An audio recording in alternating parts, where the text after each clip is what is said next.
but in the moment you feel like Guess who's back? Guess who's back? Guess This who's is poor timing on Michael's behalf. Guess who's back? Guess who's back? Guess who's back?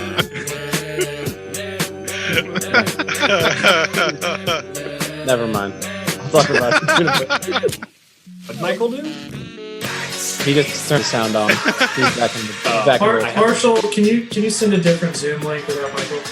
Yeah. where we talk about how we're dealing with the existential crises of the... Exactly.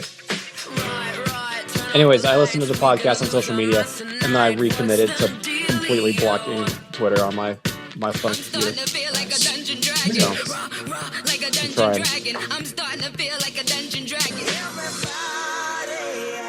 Did you Yo, make this playlist? someone on this call did. We have. I need zero guesses. Okay. Is that tonight? Or are we playing D&D tonight? Let's get it going. It's that or talk about the existential dread we all face. So, I'm okay with either. choose your fighter. Hell yeah. I thought we just Yeah, landed that's on we were just going to good. drink and not worry about that regardless. Yeah. Exactly. Anyway, Nick, I'm out of office. I'm out of office booze, so I'll have to pick a different one. Nick, what you'll have to tell your doctor next time is I'm not anymore. I'm going to stop checking social media. And it's probably healthier for me. So He did acknowledge that recent research has indicated that 1 to 2 drinks a night significantly lowers blood pressure. So, very good. 4 to 5 a night really lowers. Yeah, I was gonna say. Michael, you bought some? Oh yeah. Oh, yes. 2 courses. So good. I've been That's my F1 beer. That. Look at that. Look at that F1 flavored beer. Alright then. You coming to us live from your new house? Yeah. Not my new office, but my current office. So. It looks like you're just in the middle of a hallway, actually. You're in the dining room, aren't you? No, I'm in a upstairs bedroom. No, Oh, he's okay. upstairs. Yeah, he's up. Yeah. I saw what looked like the low ceiling and was immediately getting a flashback. Yeah. Well, that's where I will be eventually. Bob.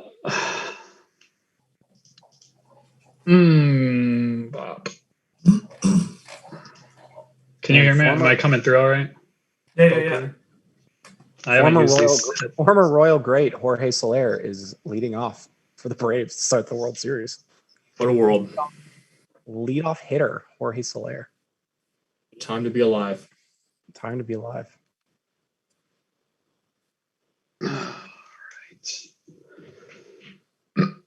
Shall we play D&D? Whoa. Haven't said that for a while. All right. I gotta stretch my mouth muscles. That's how you talk, right? Mouth muscles.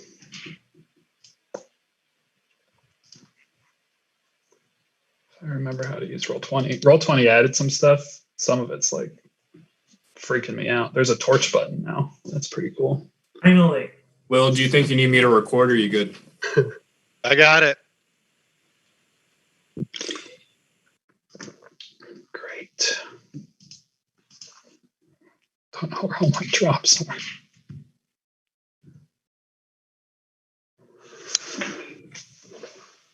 We gaze. Jorge Soler leads off the World Series with a home run. Whoa.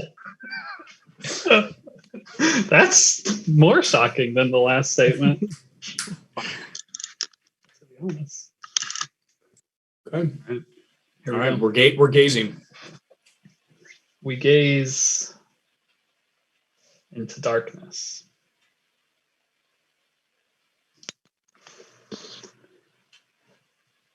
We sit in this stillness for a time before our eyes slowly begin to adjust to this near absence of light.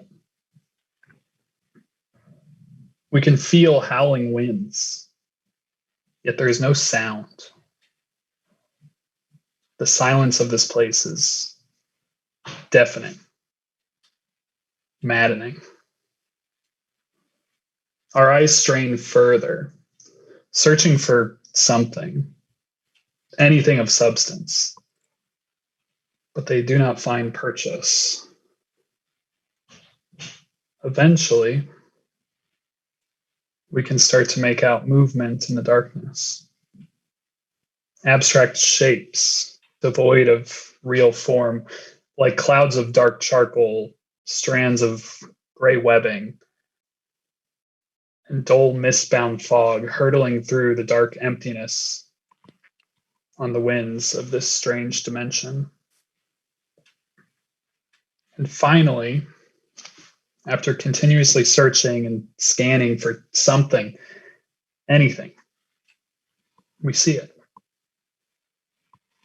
Far off in the distance, in this vacuous field, a pinprick of orange light. We move closer, drawn towards this anomaly, like insect towards flame. We note there is not one, but two dimly glowing orbs now, hovering like the eyes of a nocturnal creature reflecting the light of some torch. Still more than a few 100 feet off, though it's difficult to judge distance here. What looks feet could be miles, or maybe mere inches. But our intense focus draws nearer and nearer, and we see these orbs are irregular. Their dull orange hue pulsing slightly, rhythmically. Thump, thump, thump, thump. Beating. Two barely lit embers. Small effigies of gray and orange glowing heat, floating beside one another amongst a landscape of grays and shadowy blacks.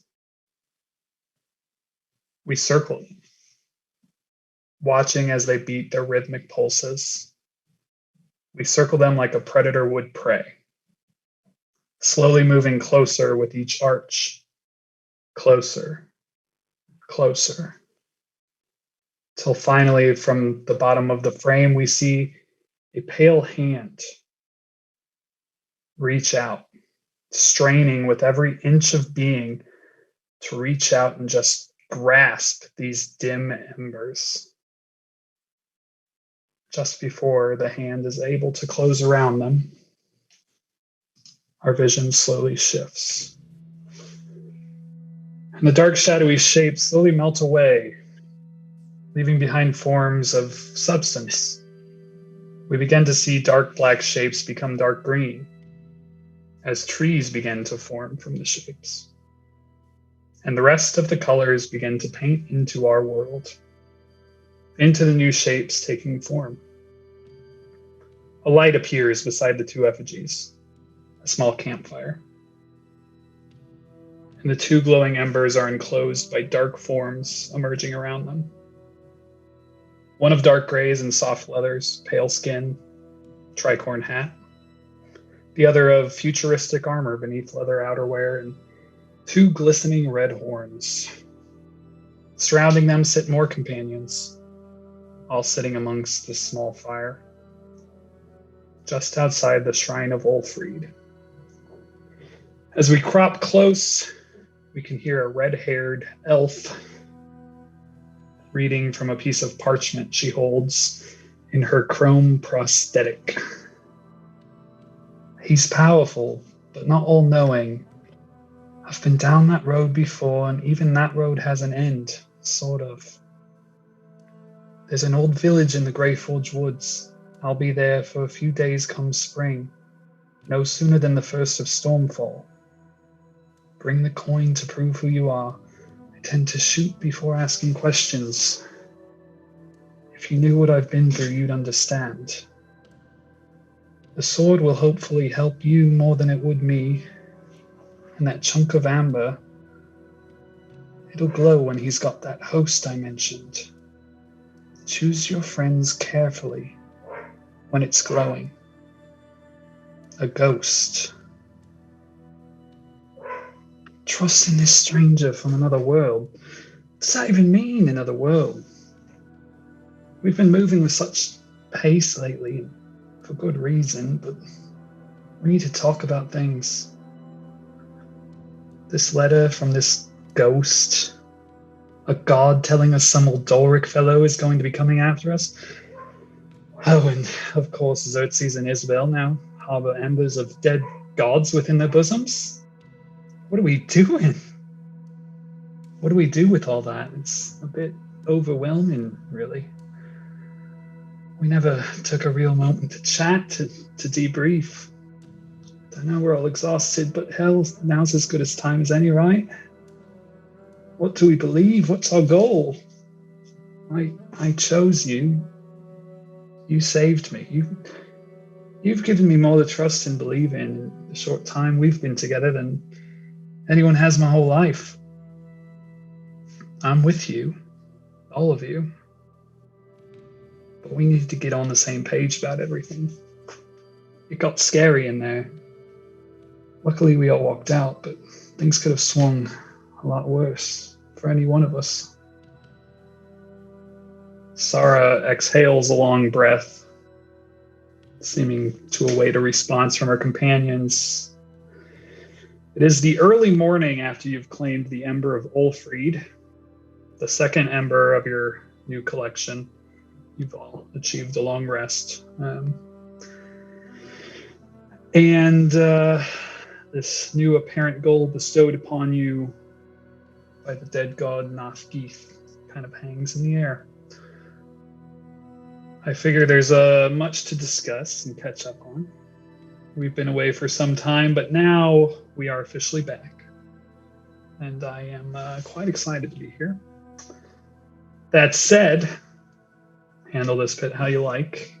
If you guys are ready to jump in and roleplay straight off from the long break, by all means, I'd love it. If you want to have more of a guided conversation in and out of the RP, that's cool too. But I just kind of think there's a lot to talk about in character and out. But that was a lot of reading, and I haven't done that in a while, so I'll shut up now. What did they?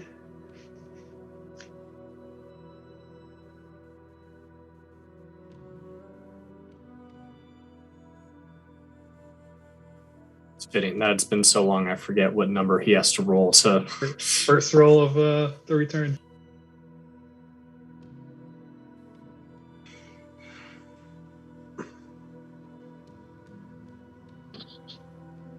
Five is Nathaniel, just if that makes a difference for anyone.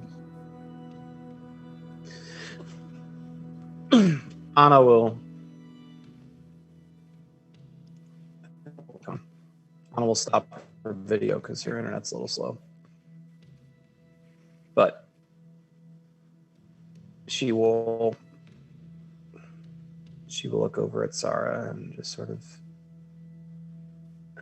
keep the conversation going. Be like, "You're right. We haven't had much of a chance to debrief. It's all gone so fast. I know when we talked last night, we sort of agreed that Central's at least where we're planning on heading to next. We can always change that.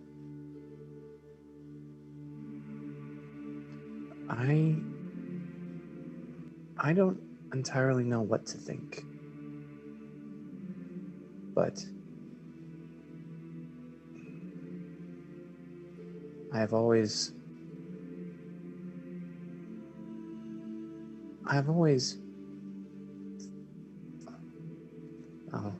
will admit some arrogant and vanity here. I've always thought I was supposed to be important. Supposed to do something special. For a long time, I thought I knew what that was. Help barbarians. But then that was taken from me. And yet, for whatever reason, our life is still here. And it's taken all of us, this journey, on an incredibly strange quest. Starting just to... We left Briarwood just to make contact with Mountain Heart. All of us had our own individual reasons for wanting to get out of the city as well. Many of them selfish and even a little at odds. But here we are, just a few months later, a part of something so much bigger than I think we could have ever thought of. I don't know why the universe, or whatever gods have left, seem to have chosen us for this task of collecting the embers, trying to find them.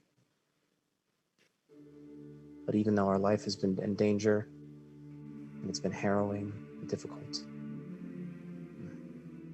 I felt more alive these past couple months with all of you than I have for a long, long time. This mission feels urgent. Finding 2 embers confirms the gods are dead, and that there is no one to protect this world. I don't know why we were chosen, but it seems we were.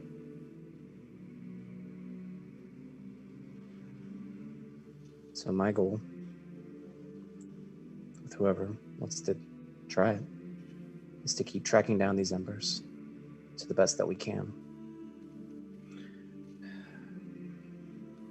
Now, there are still other things we can do or try to weigh and balance. I know if we're going to head towards Sintrell, I have an ask of all of you to maybe help me poke around for a day. We still have we will never be totally safe until we deal with the unseen. And we know there are dwarves imprisoned by a mind flare up in Mountain Heart. No one's going to save them either. Now, we cannot be all things to all people. And there's nothing... I don't know. We will have to make choices, but fate seems to have drawn us together. And I hope we can continue on this path wherever it leads.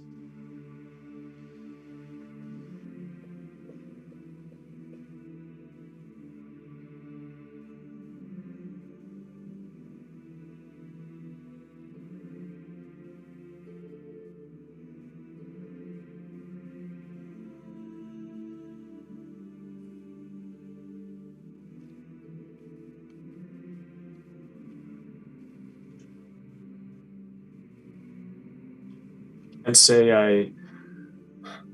I know much about the gods, or even how I feel about them. They certainly never seemed to care about me before. But if these embers are what we have to retrieve to keep them out of the enemy's hands, that's fine by me. I'll admit it's concerning that, based on, or I shouldn't say based on, what we don't know is the mind flare that lies beneath Mountain Heart, the same vessel that our strange author warns us of that Odalric might be hosting, or these 2 completely separate foes that I don't know, and I don't know if we'll ever know, but we seem to be surrounded north and south by enemies, and possibly from other planes as well.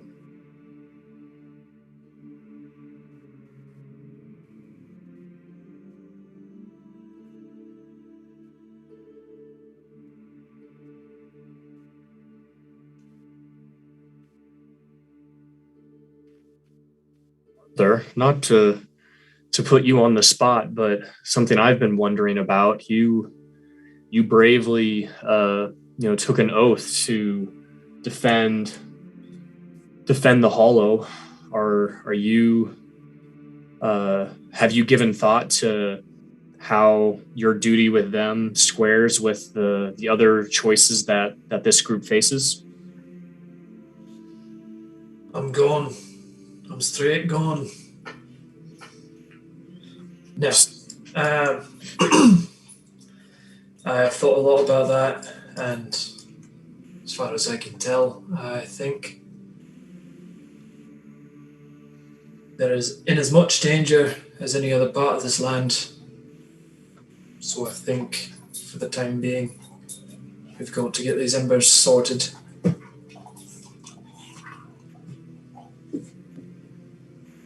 Well, excellent. I'm excited to hear it. Well, None of us. Sorry, go ahead. None of us signed up for what we're about to do, but it seems we're the only ones to have the ability to do it.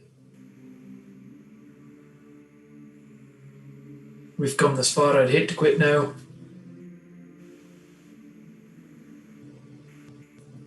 That certainly warms my heart. You and your new bow seem to be a match made for each other. Aye, we're both a bit prickly, but if you pull on our strings just right, we'll serve you well. You hear a long sigh in your head.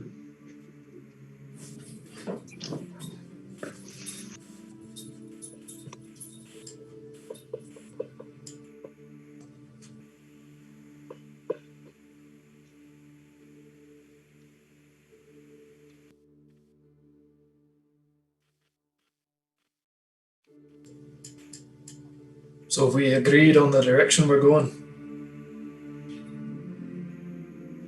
I believe Central, or to the Titan. I would like to make a pitch to the group to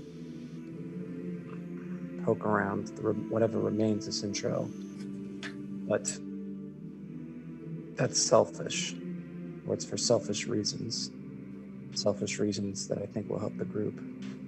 But I'd like to hear from Saru, Isabel, Xerxes, Nathaniel, anybody? How you feeling about the mission overall before I make my case and change the topics?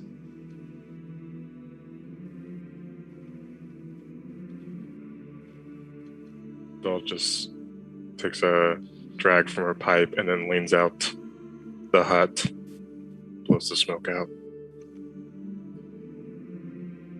and says nothing. And color-wise, we're not in the hut right now. Oh, I just always figured we were in the hut. That seemed like a Steven thing at this point. Well, it's the morning, so. Oh, that's right. It's morning. Plus, Morning you is might find out here in a moment why we're not in the hut. ABH. Always be Hutton. Always be Hutton. Tattooed right here. Oh my gosh, Steven's definitely going to get that tattoo if we ever get, for the ability bump. That's going to be Nice. canon. It also has like the little like glowing hut above it. Mm-hmm. It's good.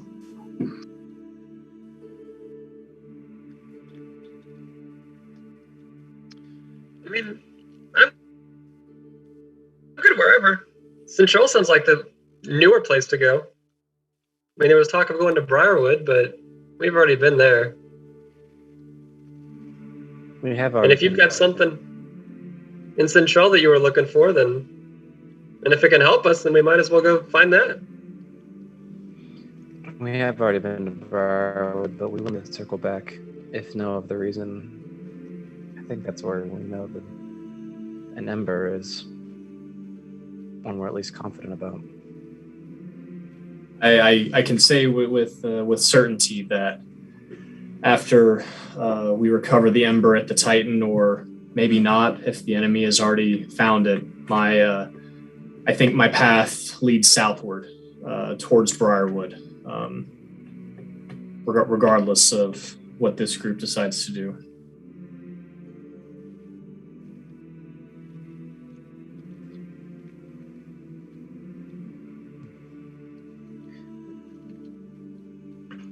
Anna will kind of like look over and make eye contact with Nathaniel, and then Xerxes, trying to just give them space to say anything before changing the topic. There's a saying where I'm from: have faith, demand proof. We've seen the manifestation of the words of Nothgeeth and the effect the embers have had on the two of our party. It's enough for me to believe that what she has said is true. If it is, it's my opinion, we need to make the most important thing, because the circumstances of us not completing the most important thing are extremely dire. Having said that, we have a lot of places to get to and need our skin to get there. Eliminate the enemy, complete the quest of making the most important thing, remove the other distractions. That's where I lay my coin. My chips are in. Kavan will not see things the same way. He will probably be very interested in going to Briarwood regardless, but he will not hinder you, and he will fight with you as long as he perceives that you have great strength. But if your strength does waver, do not think you can trust him.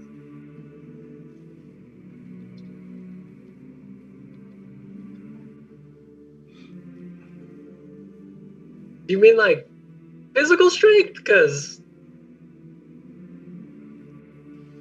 he kind of looks around.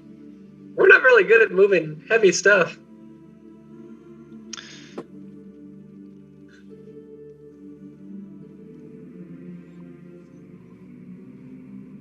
I must admit that the events of the last few hours have left me a bit confused.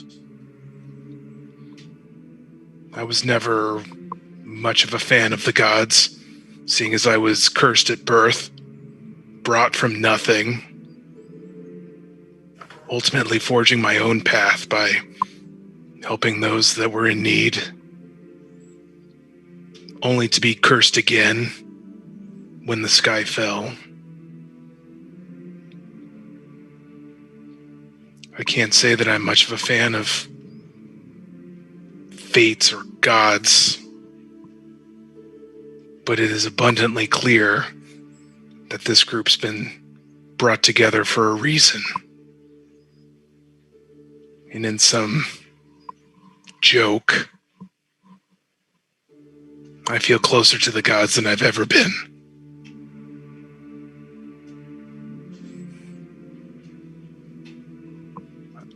I think that our path is clear. We need to assemble as many of these embers as we can. I've told you before that I think that these events are all connected. Nothgeeth did speak with much urgency. I would prefer that we make that our primary goal.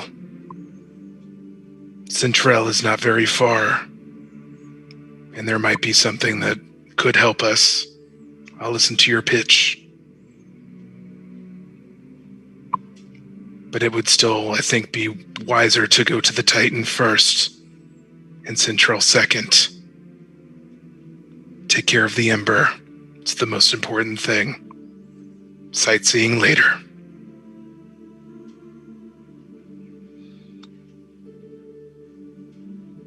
Anna will smile and say, I agree. The embers are the most important things, and I agree that going to the Titan first is wise.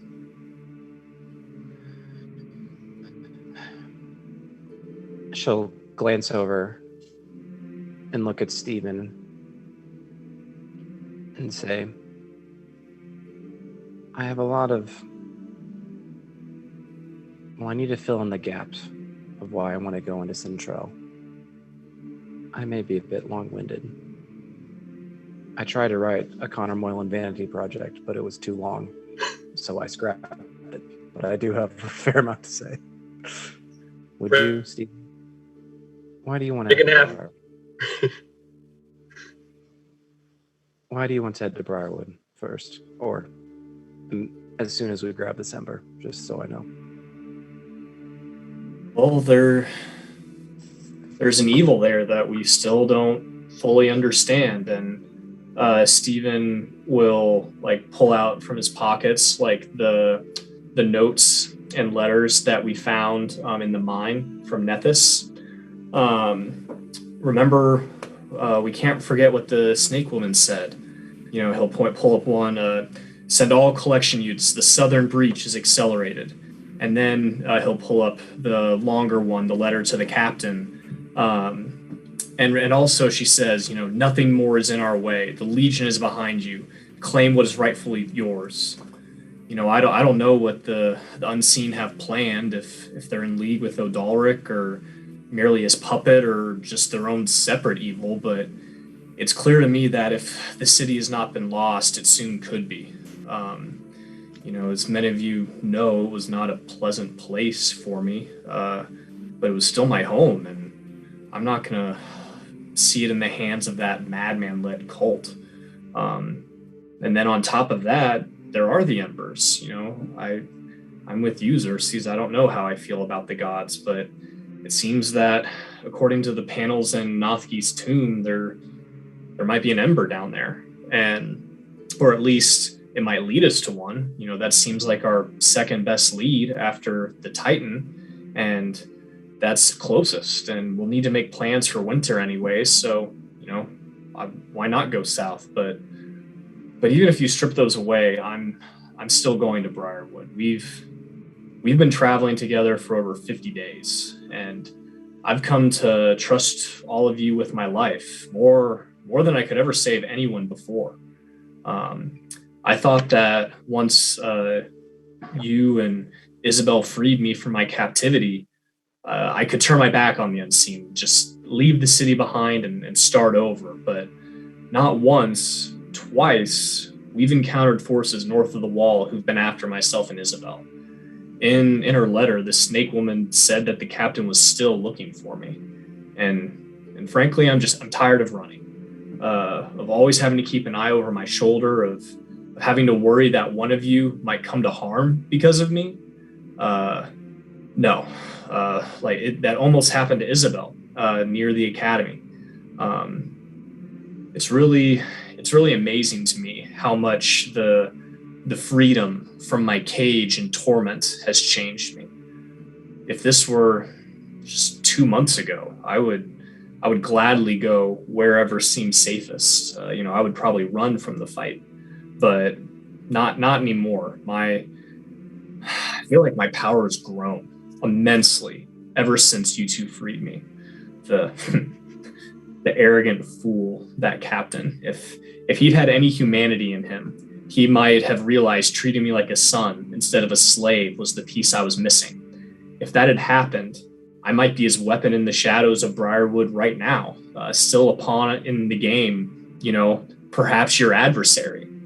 I suppose, and you know, I never thought I'd say this, I should be grateful for his ignorance and stupidity. And as I'm saying this, Stephen begins moving his arms to cast a spell, and the result is like a small flash of light, and he's kind of just standing now, not looking at you, Anna, but looking at something in between his thumb and his index finger, like the size of a bead. And I certainly understand why he wants me back so desperately now. The things I can do, I don't know if I can fully explain them, but they certainly are powerful. So why I'm going back, it's just to say I'm ready to give him a demonstration. and he'll then, like crush the bead, and then there's a bolt of lightning that shoots out behind him, like 100 feet that way, and crashes into a tree or something like that.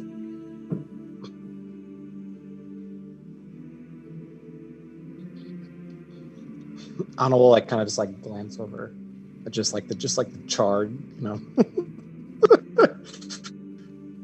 the charred tree, and then nod her head and be like,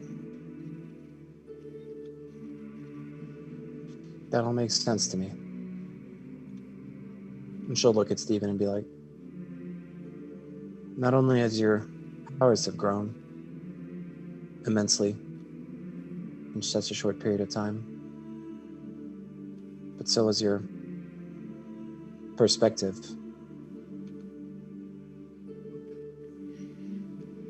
I think it could make sense for Wayne to go to Briarwood next.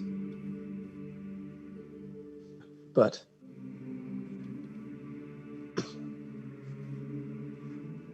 and it would be nice to know that we will not be harassed by the legions of the unseen. And it is admirable that you want to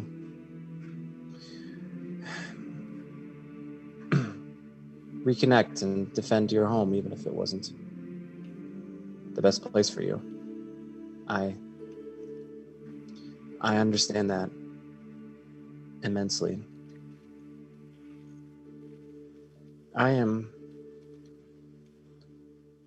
We don't have to make this decision this morning. I'm more than willing to go to Briarwood for our next stop. Like you, I think it's our next best lead on an Ember after the Titan. And we will need to reconnect with civilization if we want to travel during the winter. Getting gear, rings, or something like that. It's all a little further ahead. And Anna will like look over at Sarah, and she'll be like, "I want to explain why I'd like to go poke around Central a little bit." She'll look over to Isabel and be like, "I know you told me the city was leveled. There's nothing left, but..." Well, Sarah, maybe I should start from the beginning. I spent 23 years in Central when I left Greyforge. I was sent by my aunt to be a diplomat, an ambassador, but also to look slowly, carefully, look for ways to undermine the government, the theocracy, the pontiff, the leaders of Central. There was no time frame. The advantage of being an elf is you have a lifetime to wait and wait and wait. When I first got there, everyone kind of knew. They didn't trust me very much. But 20 years, well, people kind of assume they know who you are for 20 years. I want to look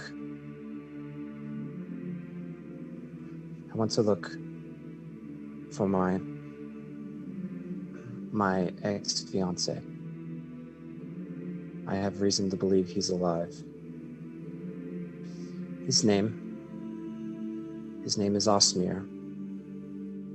He is the son of the Pontiff. If you are unfamiliar, the Pontiff is the leader of the Church of Sin. He was the head of Central.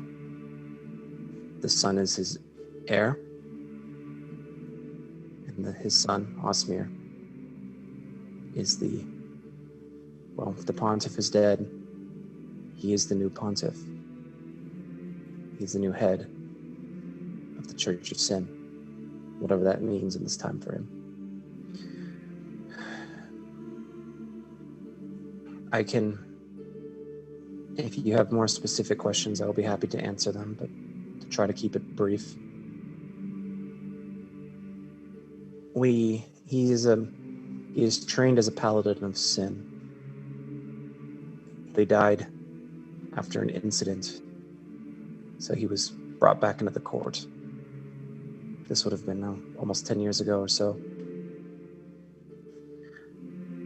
We really met then, hit it off. I was able to, as a paladin, he needed someone to help him navigate politics. Someone would be a listening ear for all of his troubles. And when we first got together, I must confess, I saw him as a way to complete my mission, to infiltrate, to get in to higher levels of power and the government, to get the pontiff's ear. But he changed me. Osmir is a good man. He's a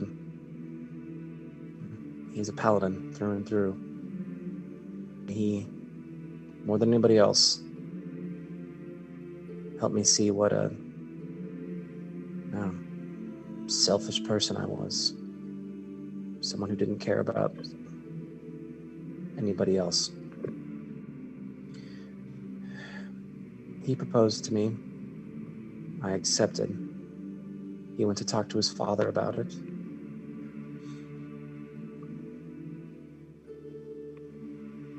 And that's when it fell apart. All his father told him was sin forbids this marriage. If you do not know, it was understood that the pontiff had a direct line and can communicate with the god. So if the pontiff comes back and says sin forbids it, that's as good as hearing it from the ex-god himself. Anyways, after this event, I was approached by a man who we've had mentioned in the letters. His name is Ornel Saris. He is now with my aunt in Greyforge.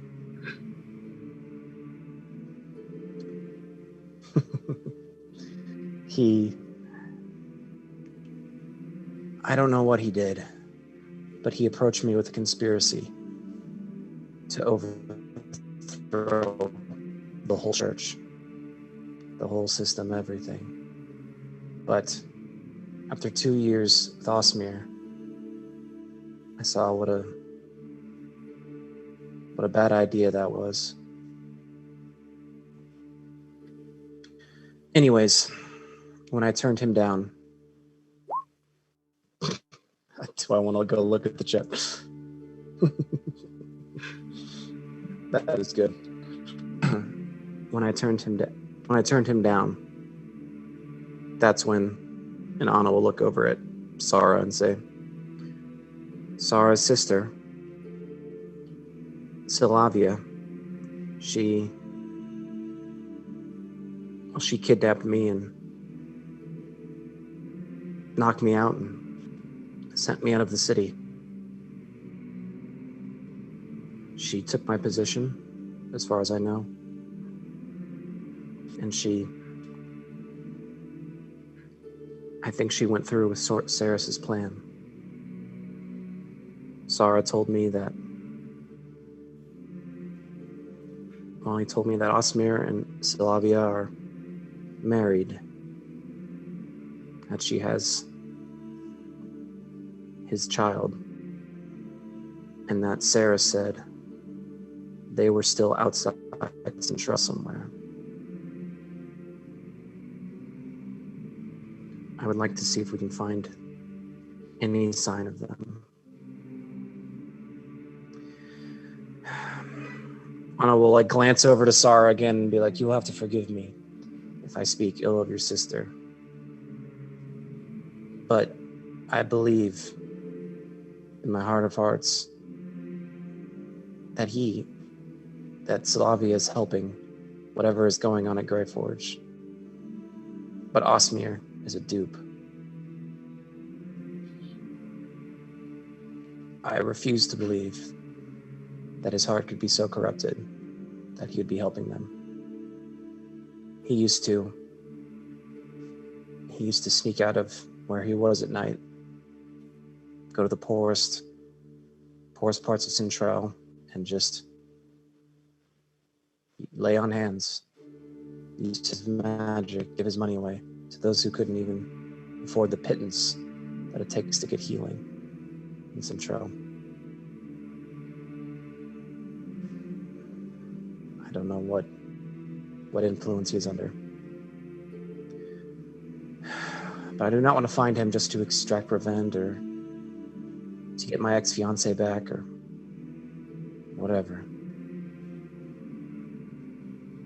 But Osmir is most likely the pontiff. He is most likely the heir to the religion of Central.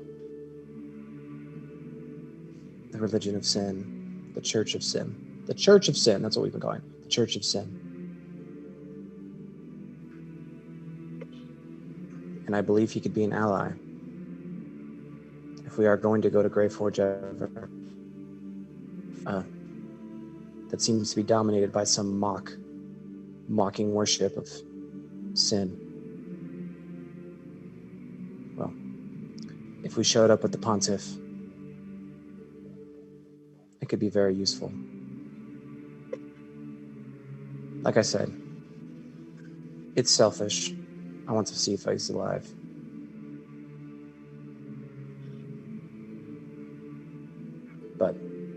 And I don't necessarily need an answer right away. But as we journey, if we could just wander through the remains of the city, maybe, see if there's any sign. We don't need to spend that much time there. But if we're going to be close, I'd like to look.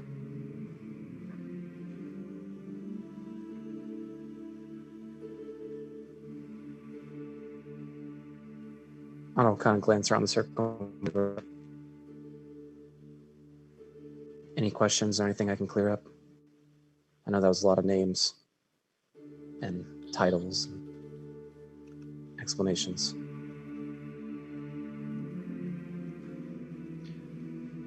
And if we find him and he's not alone, your feelings then? Well, I think we know how to handle it. Fire comes up from Steven's hand. I don't know what to do, and I could use some guidance from Sarah. I have all the reason to want to kill my cousin, your sister, but she's your sister. But I believe she is working with Selrani, who I have every reason to think is an enemy, or someone who would take advantage of our horrible situations, the horrible situation in the world. She has one ambition. Rule the Veil. That is it. Sarah has kind of like taken some time and during this, and you'll notice she's just kind of looking at her prosthetic, kind of focusing on the area where her limb was kind of cut off. And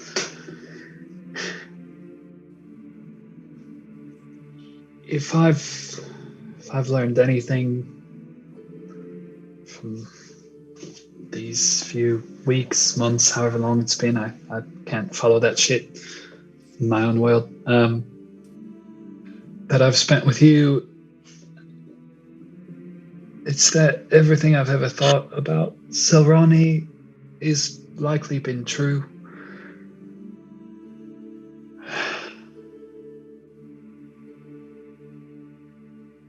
Ceres shouldn't be trusted.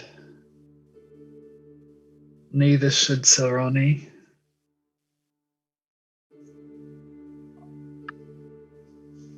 I think she'd use anyone just like she tried to use me.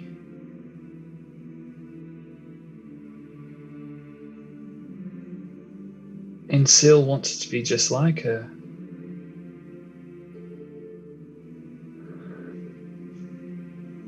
I don't know what it would look like to be in the same room as her again, especially after all the new information.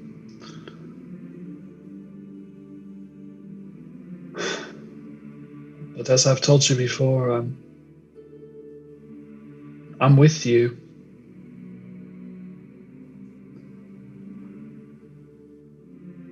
And maybe we find out exactly what that means in Centrail. But I'm with you.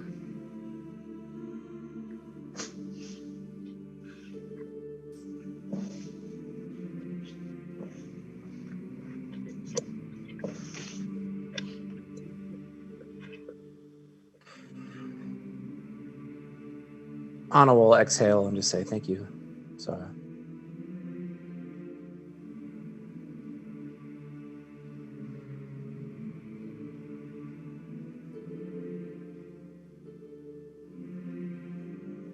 So, eastward it is then. Eastward it is. Nope. I'm going to pop us back real quick because I would be going against everything that's in my bones if I didn't remind you. Before you went into the Shrine of Ulfried, you happened across a body. Body you pulled from the lake and left on the side. A body that you had all mentioned that you may or may not want to talk to. You don't have to. But if I didn't say something, it would probably, someone would watch back and be like, what the fuck? Why didn't we? So. Well, as we're walking out and glancing by it, she can glance over to Isabel and be like, kicks it into the water. Doesn't even exist. Splash. God, it was there. As well talk to it while we're here. I mean, I forgot it was there. Yeah, like Michael's gonna yeah, be an ass about what spells you prepared today. Yeah, I'm not worried about that. Because you guys would have been staying. I knew you guys you would have would been do staying that. outside. Croft, if you don't want to, that's fine. Yeah, that's I also don't, fine. unless you guys really care or have a good reason to want to. I can leave it. I don't know why we wouldn't. Yeah, it's up to you guys. Just Let dead bodies lie. Yeah, you can let it lie. We've certainly done that before. So that's just the thing. You would have known it was there the night before because you did. Where is it? It's just been months. As Steven, Where is my speaker? I think it's worth talking to him. I think it is a him, right? It is a her. Oh, it's a her. Sorry. It's 2021. This is the dead body that you got. A necklace with that's right. The symbol of Ulfried on. Hmm. She is a dwarven woman. Multiple stab wounds in the abdomen, in the back, and she was pretty bloated, weeks old at least, from what Isabel had. Anna would be curious to ask what. And we got a lot of information. Sorry, go ahead. We should at least try and ask her or figure out if she has something to do with Odalric. If she seems to be some random worshiper of this shrine, that's fine. Then we can go. But, Nothgeeth mentioned that now that we're on this path, we're going to be his targets. And it would be good to know if, his emissaries, might be people we might not expect.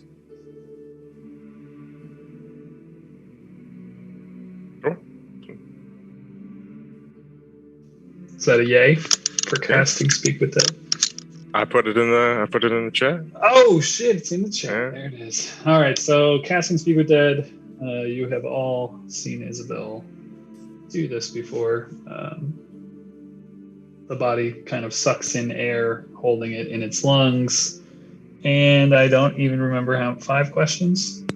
5. 5 or Up to 5 Qs, I think. 5. Wow. Of this dead, waterlogged corpse. The first question I would, and we can like, almost, I would assume we could like role play it like right before Isabel does it. The first question I'd like to ask is, why did you come here? And then try to branch off that. Sounds good. Isabel, well, ask it. Why did you come here? I was kidnapped on one of my evening walks around the estate.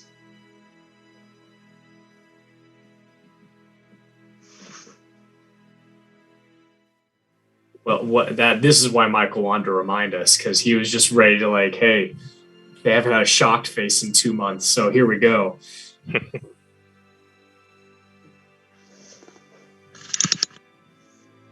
Hey, this was all prepped in the notes pre that last session. You just didn't have the spell prepared.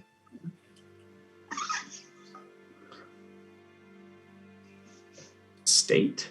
I think so. Yeah. What the state?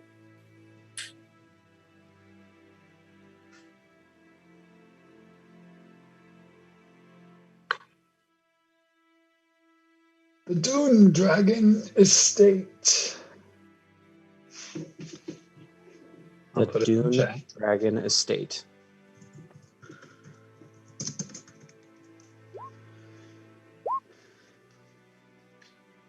Isabel.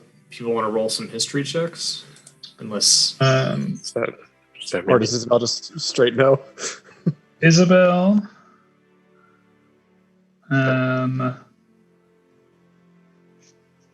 Actually, yeah, I'd like everyone to roll because some of you know some things automatically, but there are some other things that might come to light. So everybody roll history as well.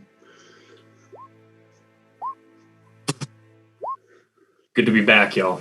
There you go. Get it out of the way. Excuse me. Pardon. Got the burps. All right. Interesting. Is that everybody? Yes.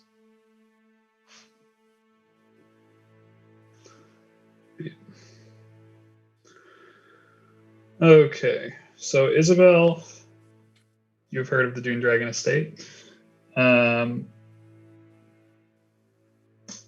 You are familiar because the Dune Dragons are a very rich estate. They're not necessarily a family.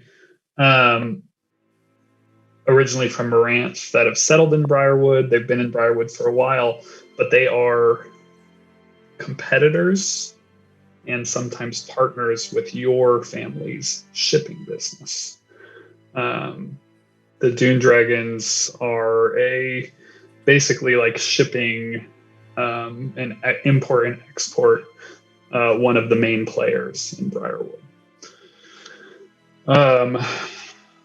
Mostly seafaring and ocean type ship.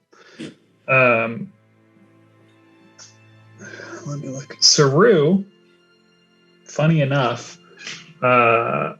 you recall hearing that name, Dune Dragon, as the ship that you sailed here on was owned by the Dune Dragons.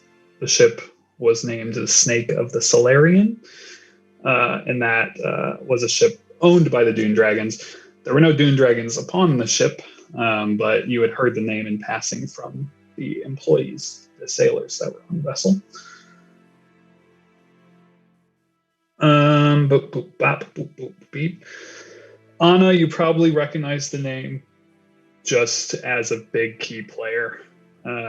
in Briarwood being so close when you were in Centrel, you would have at least known of them. You would have heard of them shipping into Greyforge even, it's just something that would have been known. And as far as any other connections, Xerxes, you don't know much about the Dune Dragons, but you actually recall that there was someone who came to you at some point. You never got around to it. They were inquiring about ever-burning candles when you had moved down to Riverwood. But it never really turned into anything. You're not sure, you didn't know of their station or whatever. So the PO never got placed, know what I mean? But that is the Dune Dragon Estate. Question 2. 3 to go.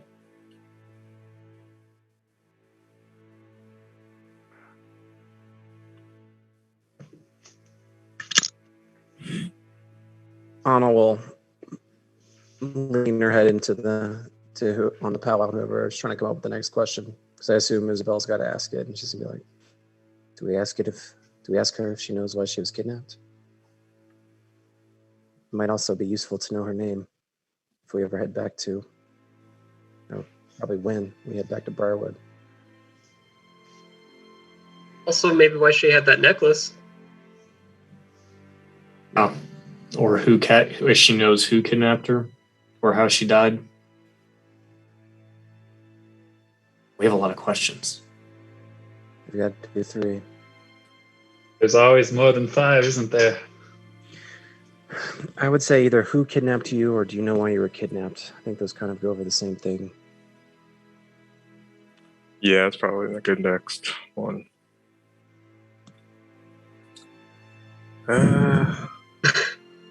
Let's go with why.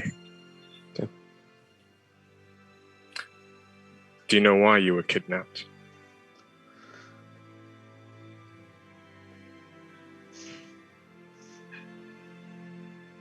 I was brought to a damp cave. The sound of water was slamming loudly behind me. I was told to open a door,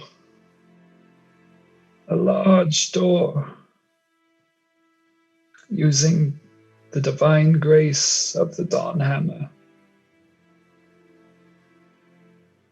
I was unable.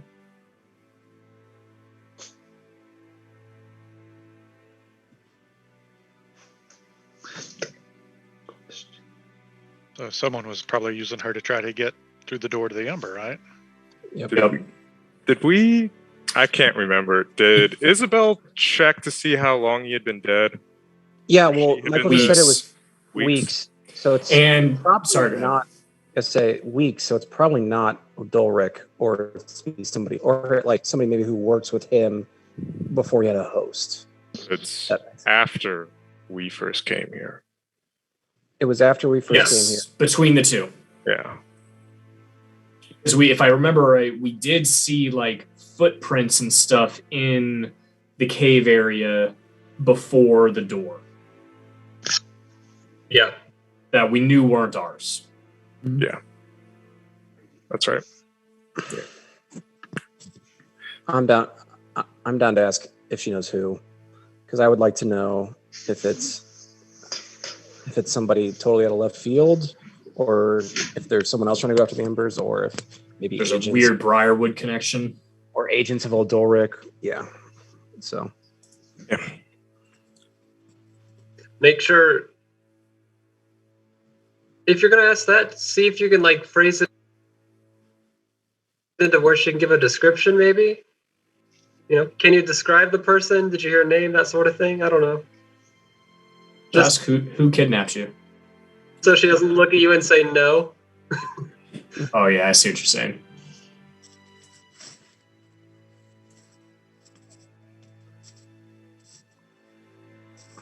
Who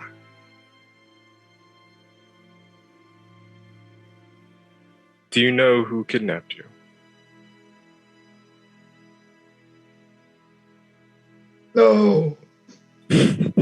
just kidding. It's like, you're the worst. She starts with no. There were many rough men, low education, but there was one who spoke with eloquence, a southern accent, but I never saw them.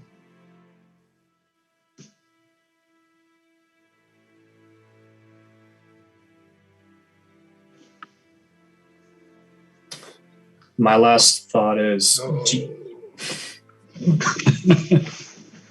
My last thought is: do you know what they wanted in the shrine? But I think we are. I mean,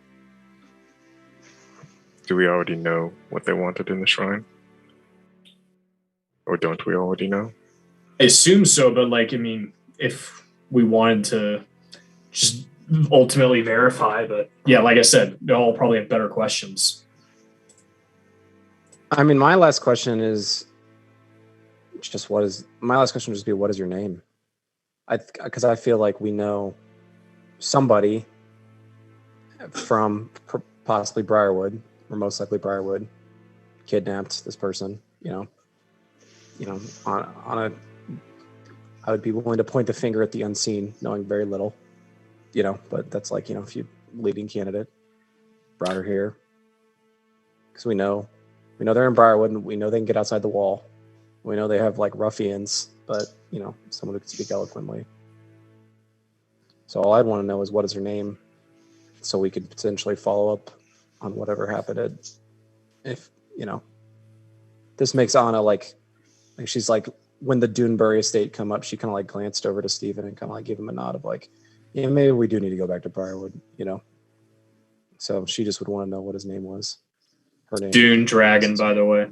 Dune Dragon, Dunebury. Famous comic strip. I was going to say that there's a reason I caught it. I was like, wait a second. Isabel leans in for the final question and asks, who are you, you unfortunate soul? Ata Idrim, Temple Maiden of the Dune Dragon Estate.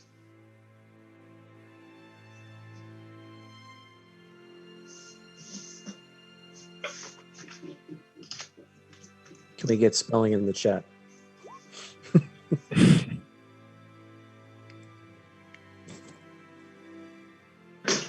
And the air leaves her lungs. She gurgles a little bit with the leftover water and is unmoving.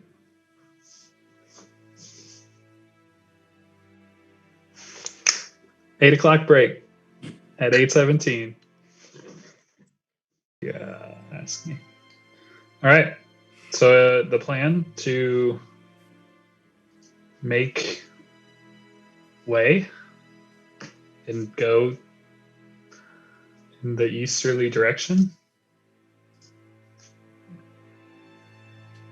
Is that the plan? Excuse me. Got the burps. Think so. Wow.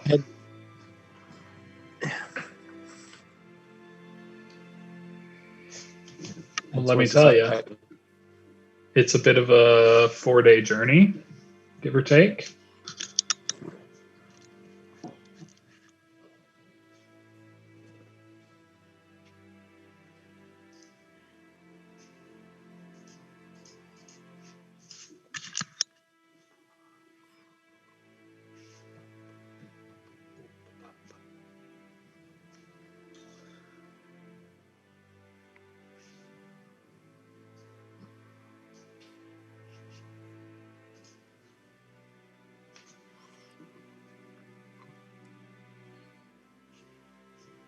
Okay.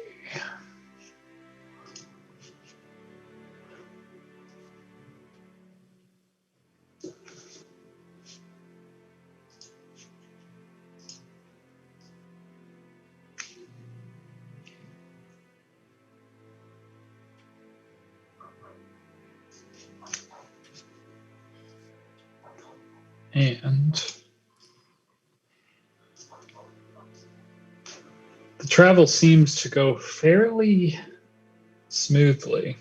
There's a few times where you encounter wildlife or the far off glimpse of stray corpses walking through kind of like some areas with some trees, things like that. It's fairly easy, your travel. Are you intent on angling a little more north towards the Titan, or a little more south towards Central, or kind of down the gut and deciding once you're closer in visual range? Anna would say head towards the Titan first. Keep that as the main goal. And her pitch would be to, like, where we go next, if we could just swing south through the remains of the city on their way back, she would appreciate it. And, look for any signs of life and try to talk to anybody, but she doesn't want to get distracted before they know what's going on with Sins. Ember.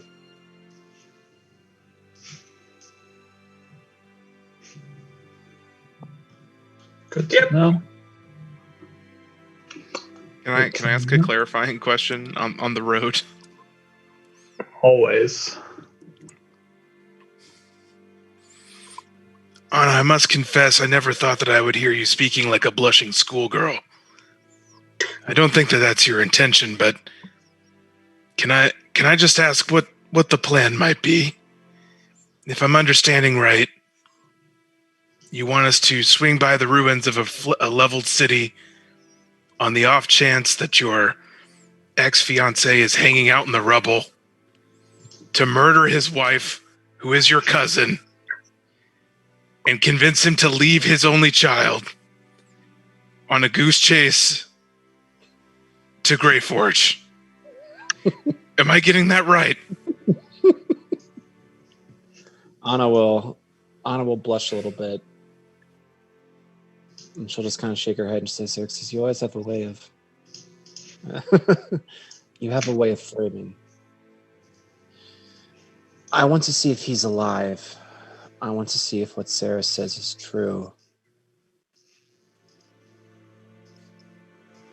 I really think he could be an ally, but it just would also be... Sarah, the city is leveled, but Sarah says there are people living there.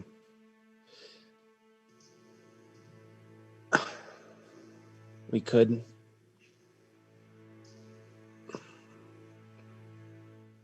I haven't 100% thought it through what it would happen. I know I would be willing to kill Syl.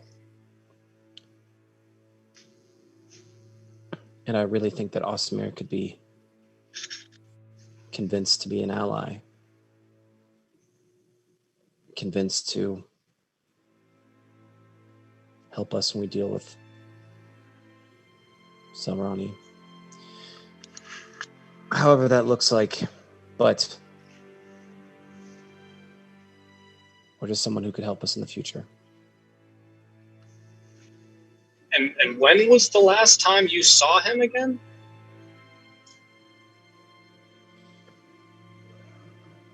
Well, it's been 7 years since the burning, or 6 years since the burning. 7. It's been 7 or 8 years. I assume he presumes I'm dead.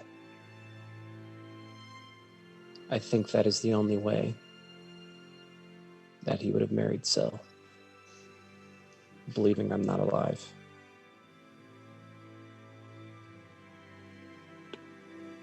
Anyways, if we find out that they're at Storotown or Greyforge or dead or somewhere else, I don't want to go on a wild goose chase.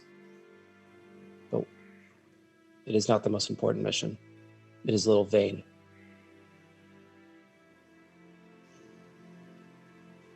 But if we find there's people living in Central, like Saris claims are nearby, they could be useful.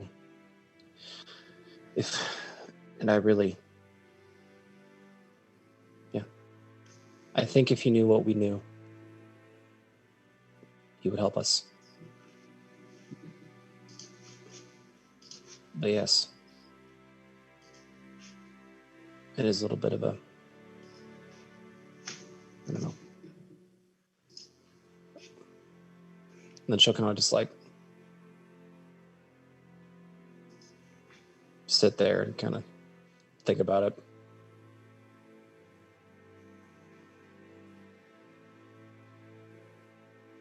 Well, believe me, I know a thing or two about heartbreak.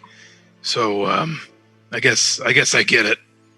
Although I will say, being the stepmother to a child that you widowed yourself seems like a bit of a far stretch. And then he'll walk off. Wait, hold on. Otto, we'll get back to your story. Xerxes, did you and run? Goodness, Saru, I've got her by a solid many years. I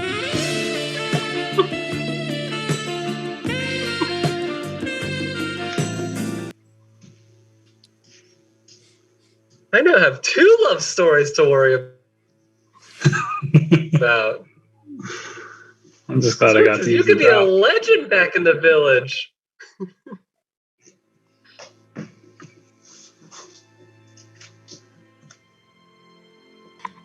Michael, just as a side note, while I have you here, I need to take one of those days just to finish up my last black powder creation, Ooh, yeah.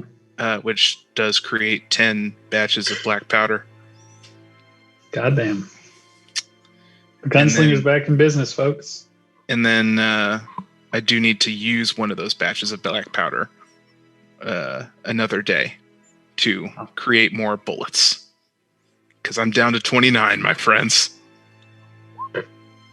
That's what you want. 29 bullets.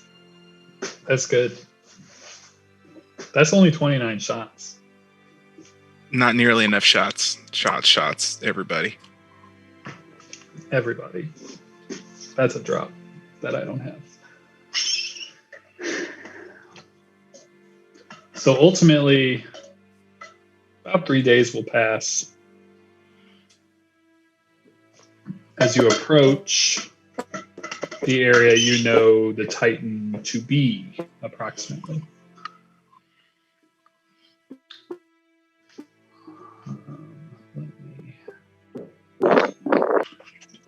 Can I interject? Always. I don't know how crappy my audio is. At some point along the journey, Stephen would have pulled Arthur aside and asked Arthur, you know, we kind of had it once before, but would there be any like value or interest to you of having like total cover when you're using your bow?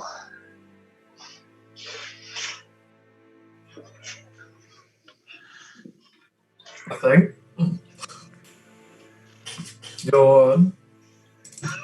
Because, you know, that's something, it takes me a little bit to create it, but,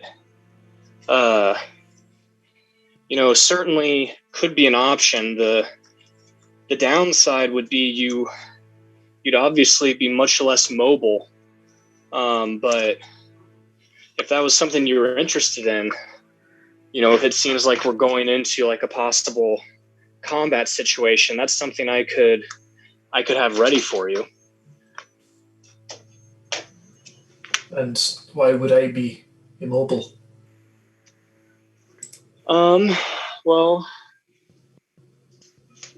the meta answer is I don't want to answer because I don't want to give the DM time to try and problem solve for it. you wouldn't be immobile. You'd just be limited to an area about the size of the hut.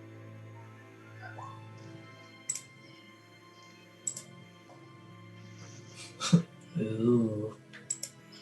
Yeah, like I said, you're not hurting my feelings if it's not something that would work for you. But just know that protection from shots is always better than not protection from shots. So just wanted to put it out there.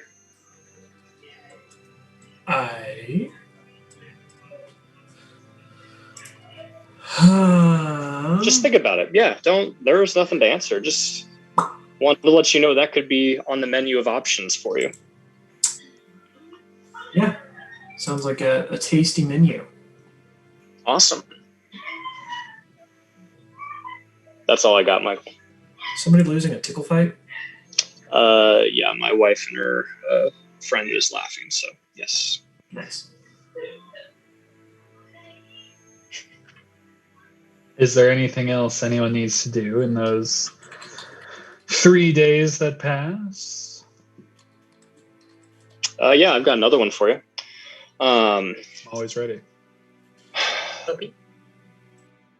Stephen would at some point approach Isabel and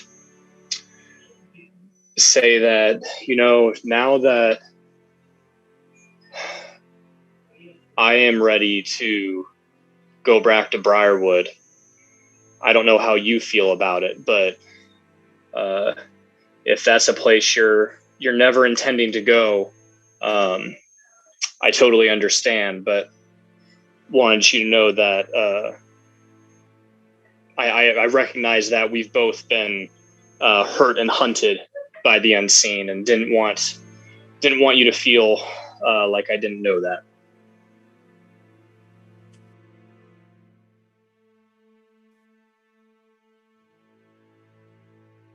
No, I know you knew that, and I do intend to go back. One of these days. But I'm not sure now is time. I don't know, it's hard to explain. So much has happened.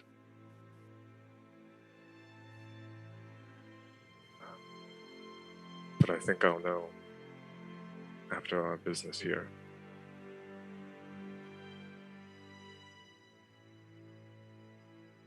Fair enough.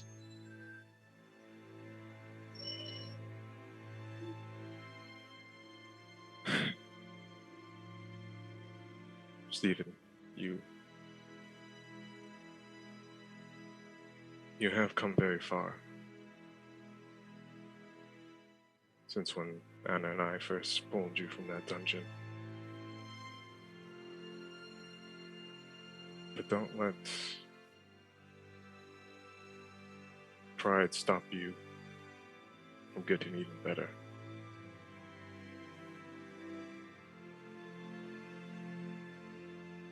This power is that you and I are wielding.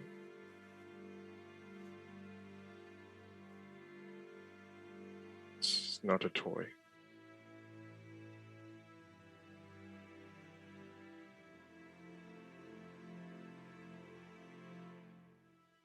No, it's the furthest thing from a toy. I've never been more aware of that since we started finding these embers. But no, they are not a toy. They are. This power is something else. It's redemption.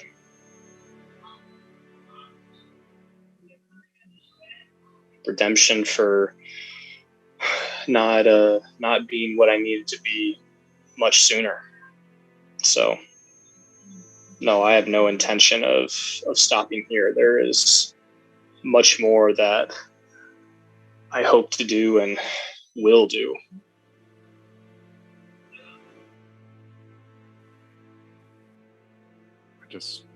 It's been good to see you grow, is all. I don't want to see you stop.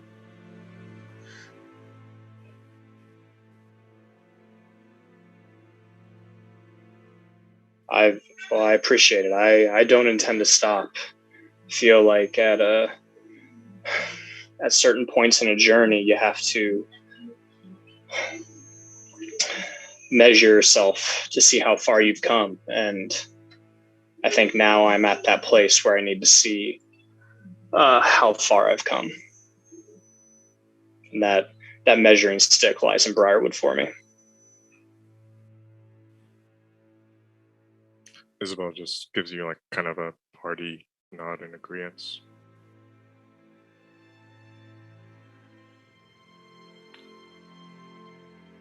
I hope I can join you there.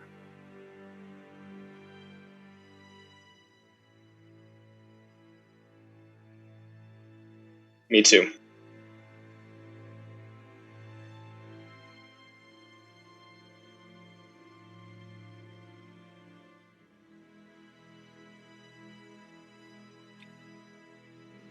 Isabel walks away.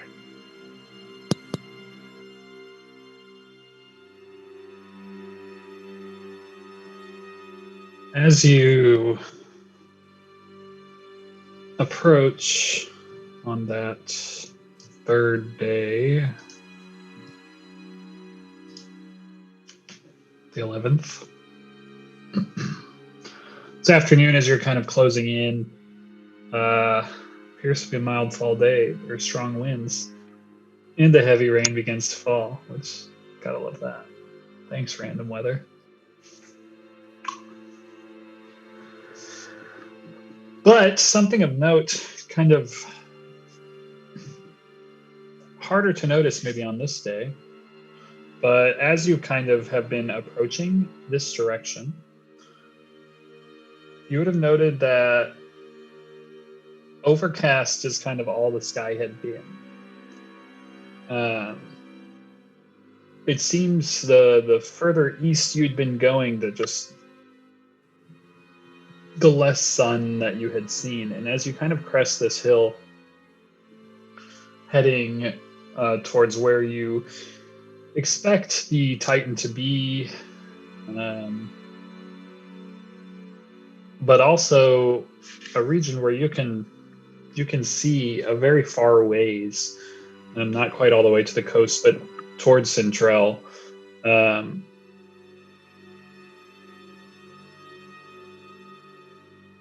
This is an area where, you know, the main road, the main thoroughfares would have kind of traveled near here, at least.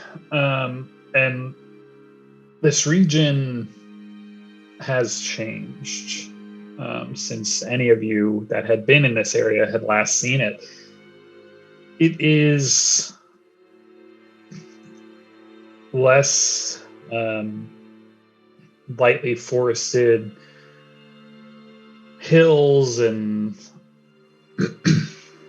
meadows, and now more of this kind of almost badlands, not quite a desert, but kind of deeply scarred earth.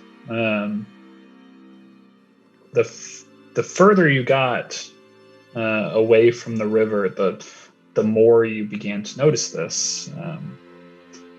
More like brown, marred land. From time to time, there were these kind of like deep cracks, and they seem to further deepen the closer you get towards the coastline. And where back near Bray, the vegetation had kind of reclaimed the areas. Like, there's some reclaiming the region, but there's also a lot of petrified husks of trees that have no green, no fall colors, just husks. There are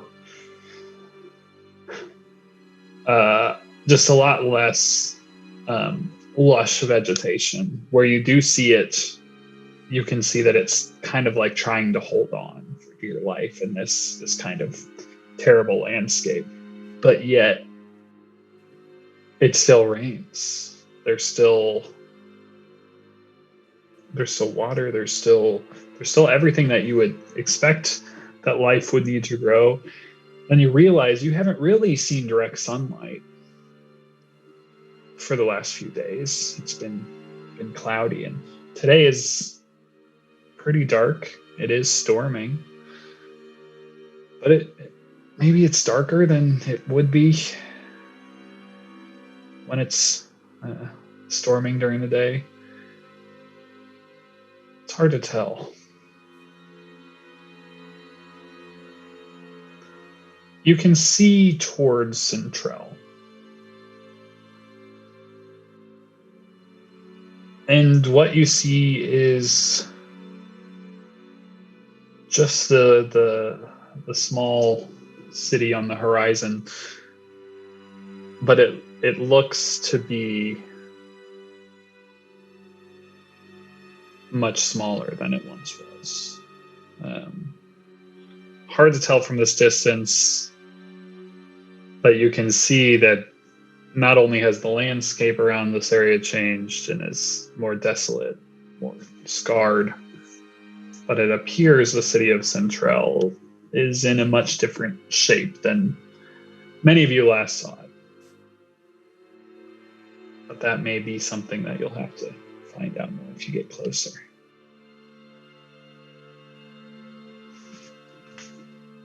I'm excited to click on this GIF. It's been a while.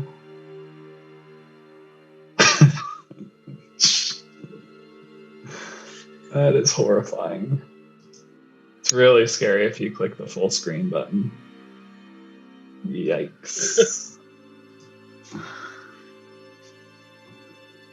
As you veer off a little further to the north, you'll note the area has a good deal of trees, but many of them,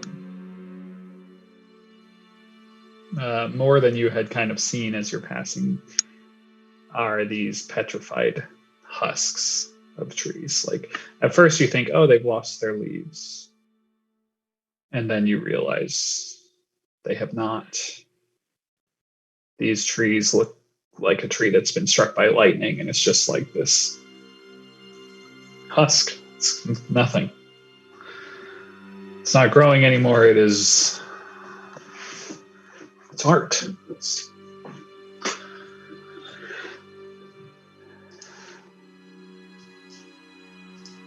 Eventually, you come to an area where you find what it is you're looking for. So real quick, and yeah, I was just gonna follow up on your, dark and dreary little info. Thank you. And Stephen, that's what I was going for. Yeah. Stephen will ask Arthur especially, but everyone, because they've all been north of the wall, or lived here and remembered it. Is this what fall and almost winter is always like around here, or is this something else? Is that it always just this grim? Is this just what winter is up north? I'm not from this part. I can't speak to it. We always hung more to the west.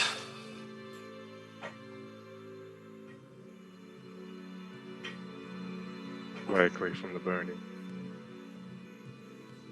Or the tight. Michael, how would I be able to? I assume it's different, but yeah, it's different.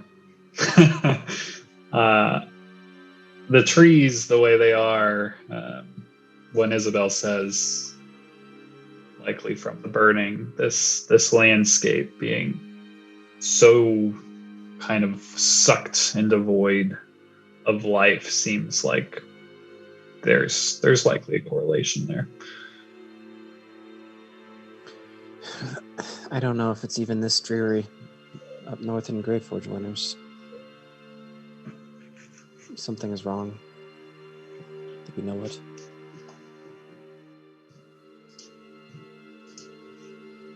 We're basically at ground zero, right? I was just thinking that, like, I don't know if we ever really established where that beam of light actually went down, but Yeah, it so coincided with the Titan, right? as far as you all know, that the sky illuminating was very hard to pinpoint because it was so blinding. But many would kind of agree that it did coincide with the Titan, and you're closing in on that location. BP.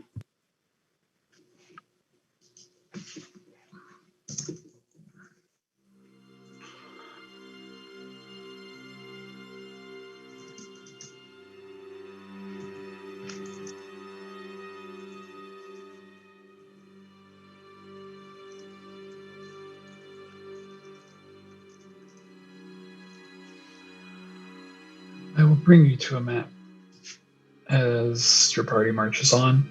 New cool thing about Roll20. Really new cool thing. You can have that daylight thing on, but you can dim it now. So it doesn't have to just be bright all the time. I can dim it. That's really cool, actually. So I'm gonna dim That it is- really low, that really is cool. quick. Does it look way darker now? Yes. Yeah. Oh my god, it's so cool. Yeah. Like you can still see the outline, but only because And now it's a little brighter. Yeah. Yeah. That's really neat. And then if I click this button and do this, are there torches that just Yep. appeared? Oh my god, it's so much easier. I also noticed This is why probably we most didn't. important of all, they added a circle button. They added a circle button? They added a circle button. You Don't have to hit shift or don't have to alt square that nonsense. Oh my Yeah. god. So this is really why we didn't play D&D for 2 months. Michael was just having fun with maps. To again say my earlier line. Someone on this call made this map. Ooh. Looks like we're about to 420 blaze it on the vegetation underneath us there. What's underneath you? Oh, there. Weed. Yeah, it does look like it. Oh, nice. Hashtag nice. You guys should harvest some of that and sell it in Briarwood. That would be a shift in our gameplay. Way better than a wine empire. Just please. Just get your enemies really high. We just Yeah. want to make people chill out, man. Yeah, just come on. Our D&D group made a cartel. Well, probably wouldn't be the first. Yeah, we're trafficking it, Definitely not. trafficking it north of the wall to south of the wall. I'm gonna pump the brightness a little bit. I think I went a little crazy. With a cartel talk. Yeah. No, definitely not crazy enough with the cartel. I heard the Lord of Briar did run on a build that wall campaign. Yeah, he did. We're definitely crossing. There's another thing that I want to try at some point, but we have to have a better map for it. The Ouch. explorer mode apparently works. So if we're in a dungeon, you'll be able to see where you've been. Oh. But if I put a monster in there and you can't directly see it, you won't see the monster. You'll just see the hallway that you had been in. Cool. And then if you go back to it, then you'd be able to see the monster. It's all based on visuals. It's very cool. I don't know how well it works. Supposedly it works really well. Now, I don't know. I mean, they impressed me with that torch button, to be honest. It's all I've wanted forever. Michael can be happy. Yeah, Maybe it's so little much. things It's that make us happy. it's so much easier. It's literally right there on the. I wish you guys had a torch button. That'd be good. But anyway, this is kind of what you see. There's probably more petrified trees than is represented on the map. But I think you get the idea. Pretty dang well, if I do say so.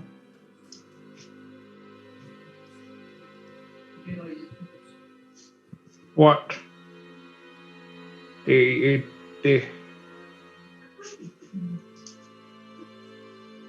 Should we head towards the body?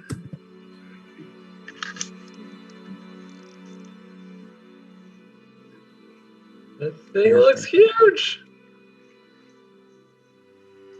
Yeah, I think so. Can I do a perception check, Michael? How does it sound kind of similar to just all the other desolation we've been near, or does this place feel even more eerie? You can roll a perception.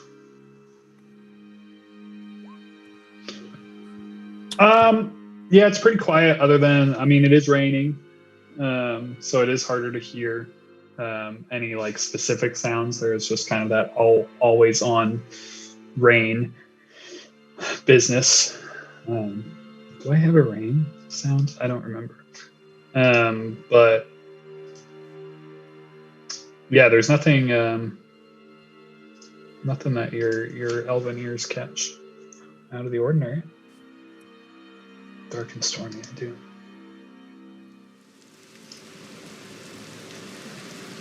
How's that for ambiance?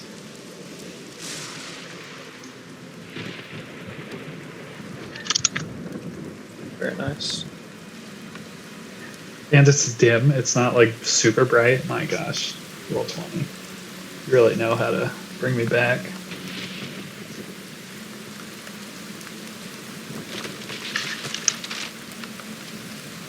And episode 300 today. And Critical Role, Campaign 3 started last week. I watched that. That was great. Man. Crazy.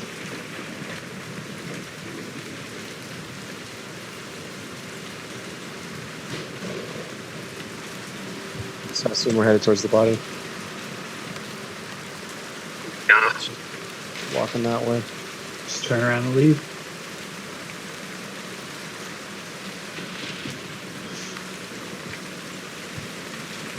So as you all approach, you'll note there are large bones.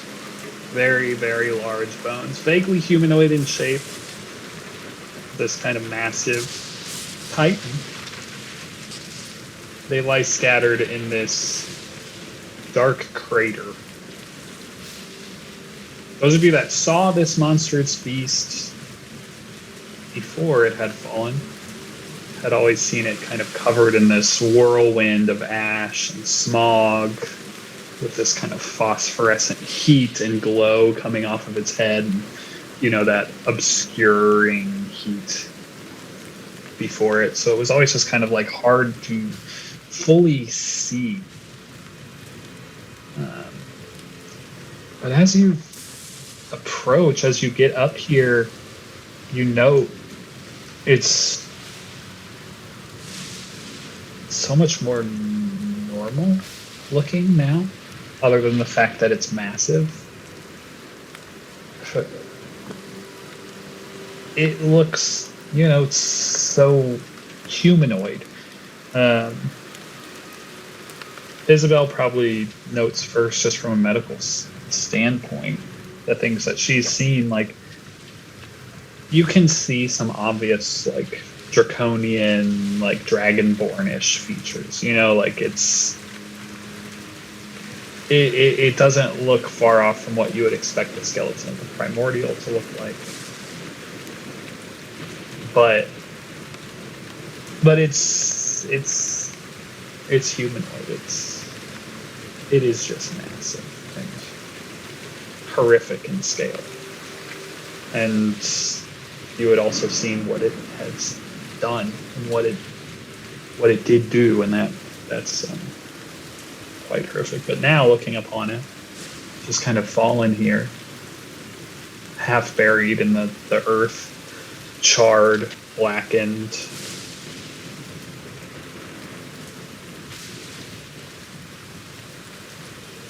That is what you see.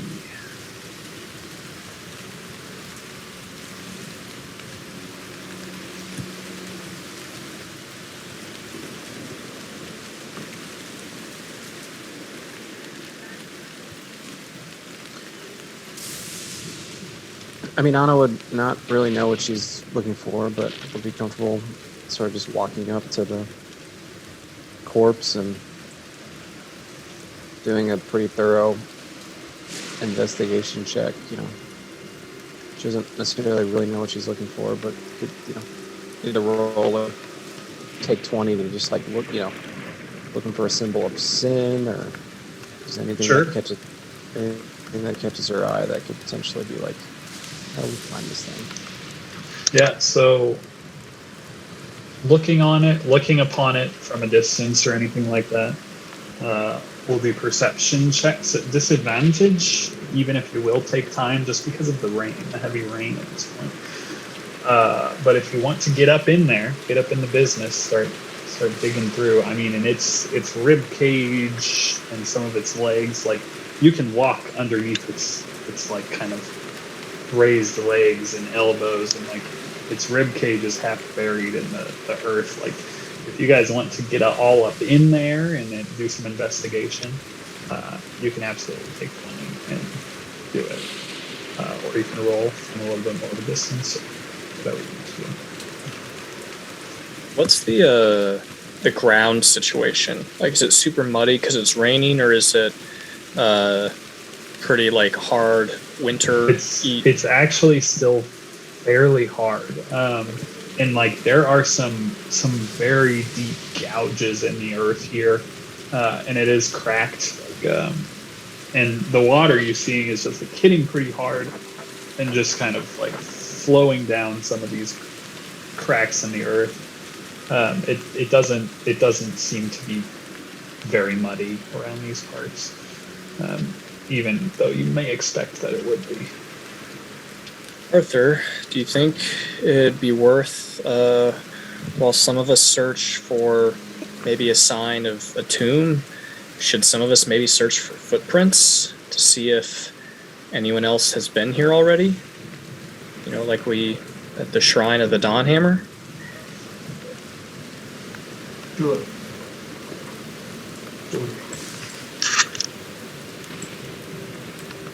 Which way?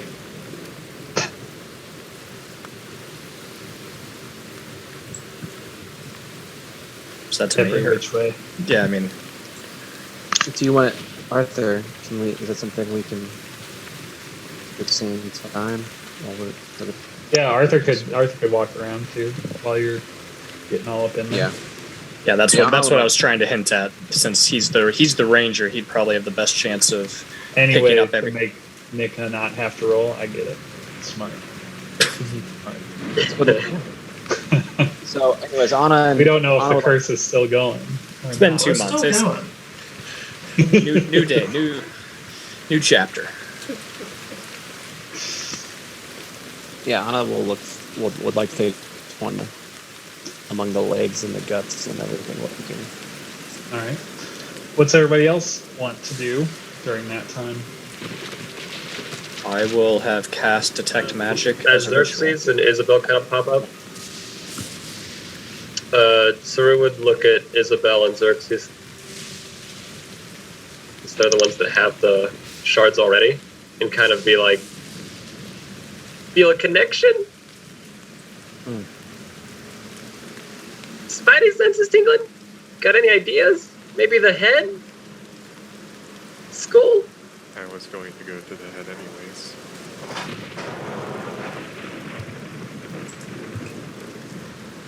But no feeling. At least I cannot feel him that way.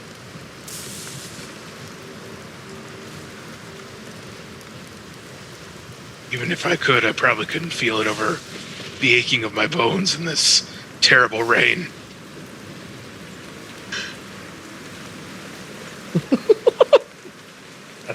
That's exactly. Even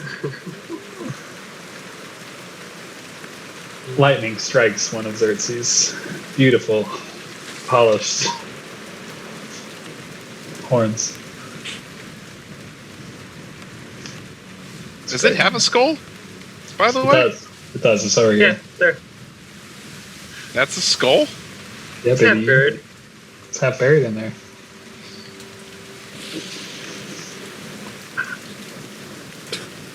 Do we need to do a paleontology check?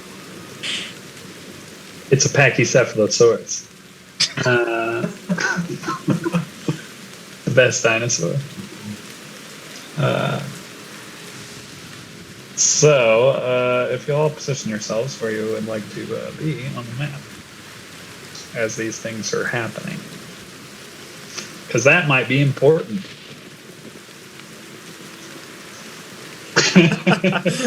I mean, you're looking for tracks. You're looking for tracks, Artie. You do what you gotta do.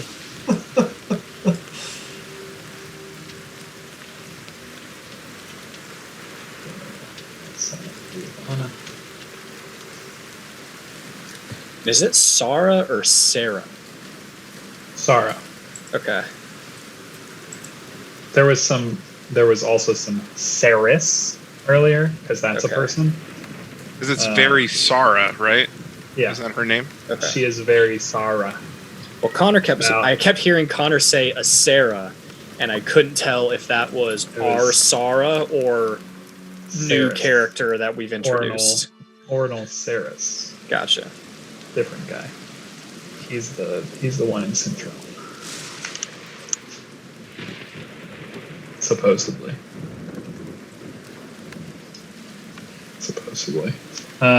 Beautiful. Alrighty then. So, while Anna is digging through, I presume my head group is also taking 20 investigating the head. Yep. Great. Taking 10 for my detect magic, and then once that happens, let me know. Beautiful. So 10 minutes will pass as everyone is kind of digging around. Arthur, no sign of footies yet or anything of that nature. Stephen.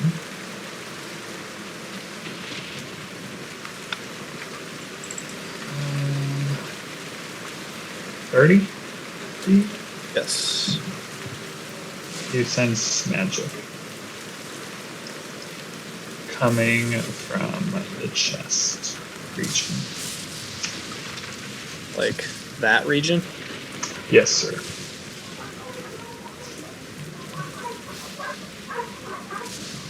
It is 9 o'clock, Michael. That's the rule. He's outside barking. He'll probably be inside slamming through a door here shortly. I should be able to tell what kind of magic, right? C, I believe so.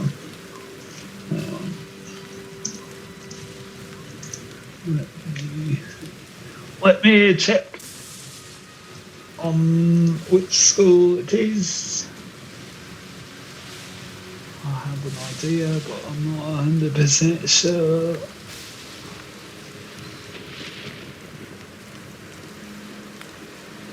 God, I hate the schools of magic.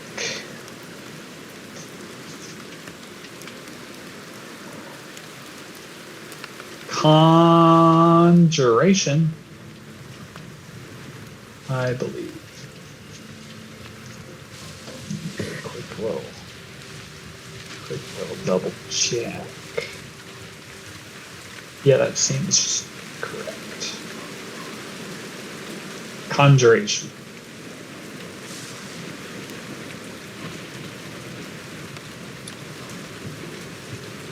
Do I see the aura where it's coming from? Yes, like through some of the ribs, you can kind of see that there is something in there that is kind of glowing. It's watermelon sized. Steven will kind of like give a little whistle and point to probably like Nathaniel looks closest and like, hey, there's something in here. You want me to hit the ribs with a hammer? I'm waiting 6 fucking weeks to swing it. I saw there's like 20 different entries of you hitting the hammer in roll 20. That's been him every Tuesday for the last 2 months. Yeah, Yep. Just gotta keep up the ruse. It's She not hears it if I don't click the button. it's not a lie to Nicole if you're hitting the button. You're playing D&D. Every once in a while he yells. Ah! Every, 4 hours I've got to hit the button? What amount of time was it? 100 something minutes, right?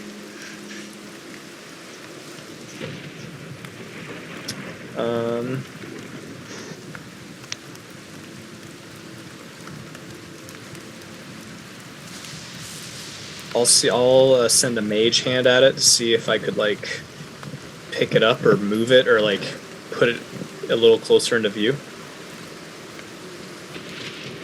Your mage hand comes against resistance, like it's unable to move it.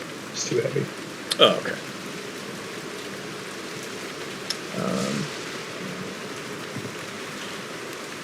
Does it like it will fit like between the ribs? Like we could pull it out if we were stronger than a mage hand?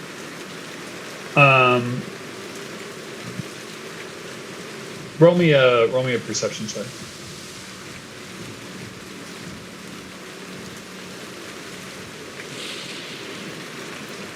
No advantage. It does not look like it'll fit. Yeah, that's all. That's all it's got for you. I'll step a little closer and see if I can get a better view of it. Like I'll be like right by the rib, trying to like look through and. Yeah. So Stephen, what you see, and what you kind of immediately notice is like there is a larger opening on the other side of the ribs that you would be able to like kind of actually walk up into the ribs. But from this angle, seeing through them, it almost looks like a massive gem. It is the size of a watermelon, no doubt. And it is this like faceted, like it almost looks like a diamond. It's like whitish, maybe some like rose undertones. And it is just like sitting there inside this thing. And you can see that there are like vines or roots or something kind of like stretching out from the ribs of all directions, just kind of like wrapping around it. And that watermelon sized gem thing is what is glowing with that light. Hey y'all, come take a look at this.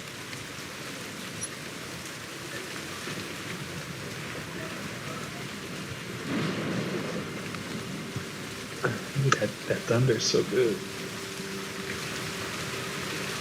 It's around like technically this side, right? Yeah, so where Anna is, you can see it pretty dang clearly. There's nothing in your way. You'd actually be able to walk up and touch it from that perspective. You'd have to walk into the ribs to do that. Yeah, you see this, and everyone kind of, as you move in, you can see it from your perspectives in the ribs and whatever, like that there is this, as I described, this large gem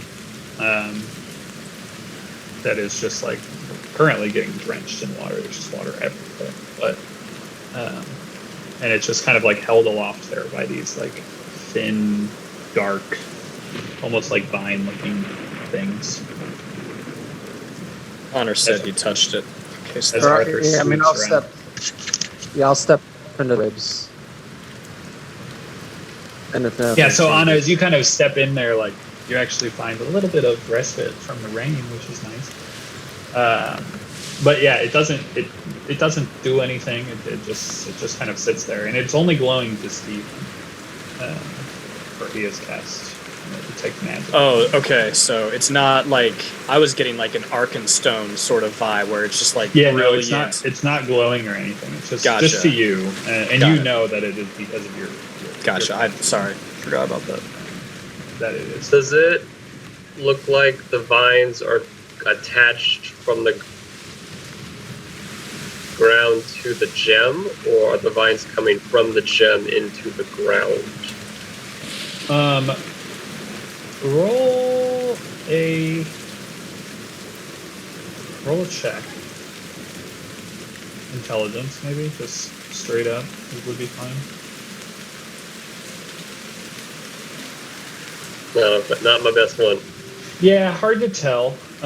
You can actually see they're also connected to the ribs above, the ribs on the side. There's just kind of like these like lines of these kind of vines coming from every which direction. It's hard to tell if, you know, they're coming from one thing into the other or vice versa. It's hard to tell.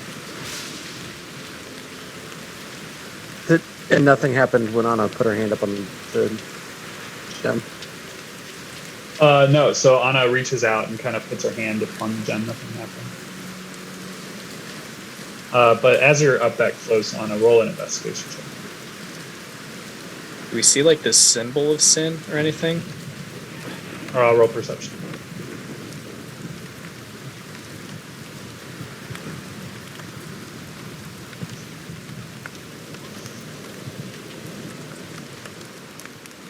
I've clicked twice and got no response. Come on, So roll that's- 20.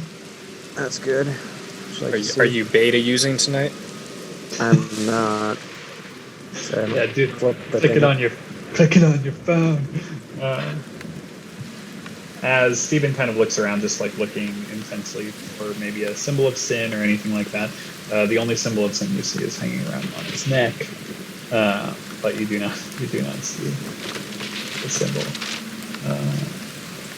I will roll a flat d20 if you would like on a. Or I can see if I can get one to come off of your sheet.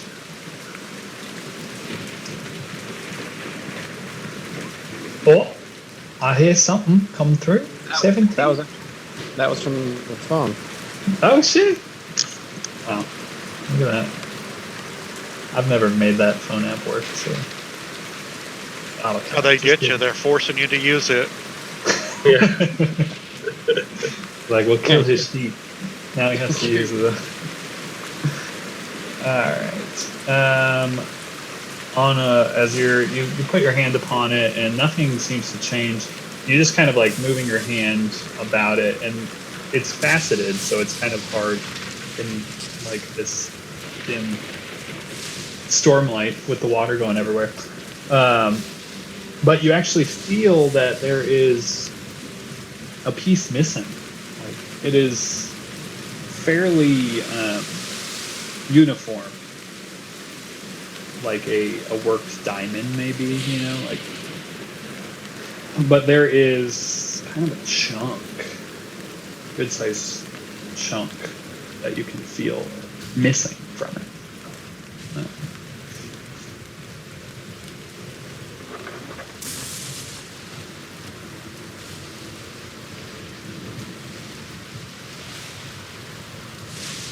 Anna will point out that there's a piece missing.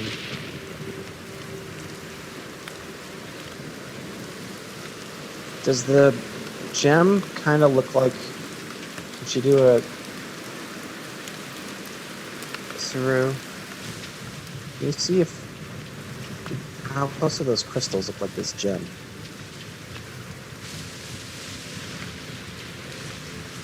Can you pull out a? Yeah, I'd pull out one of those dark arcane crystal things. Yeah, Yeah, looking at that's them, they're similar for sure. The size is much different, obviously, but they're not. Their coloration is close.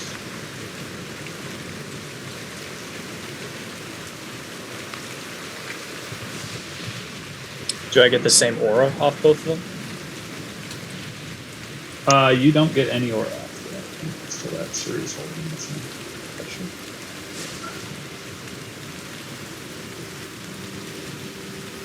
I can spend 10 minutes to try and identify it, or maybe Xerxes could just try and identify it. Yeah, I'll take a look at it. Why not? I shall attempt to identify this gem. Nope. I guess I better get up in there. Get all up in there. Yep, move over, Nathaniel. Is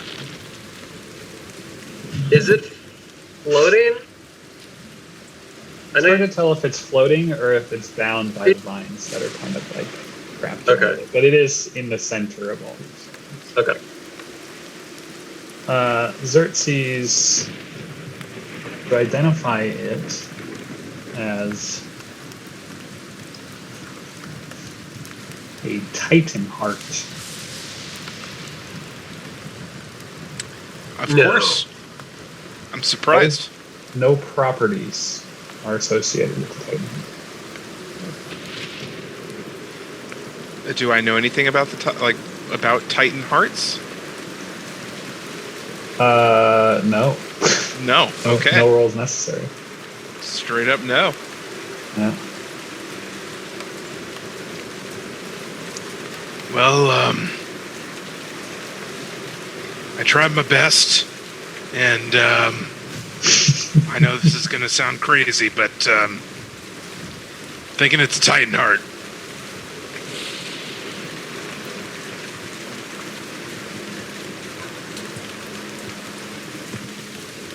Can Anna That's do it? Can Anna do an investigation and like see if it looks like something was like maybe like how clean the break is? It was like looks like something was like forcibly removed, or maybe like chunked like a pickaxe.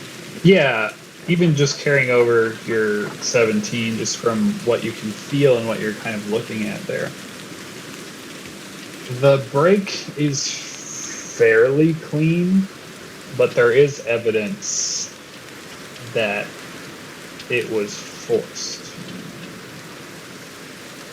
Like a chisel or something was used, but it looks like a pretty clean break.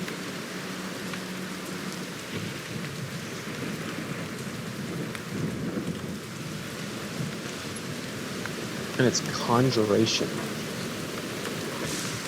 Yes. Yeah, that's what you said.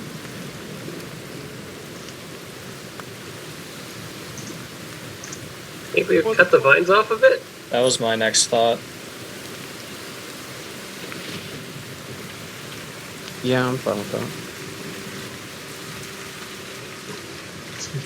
While Saru does that, Michael, just to have two things going, I'm going to kind of join Arthur in just my grid sweep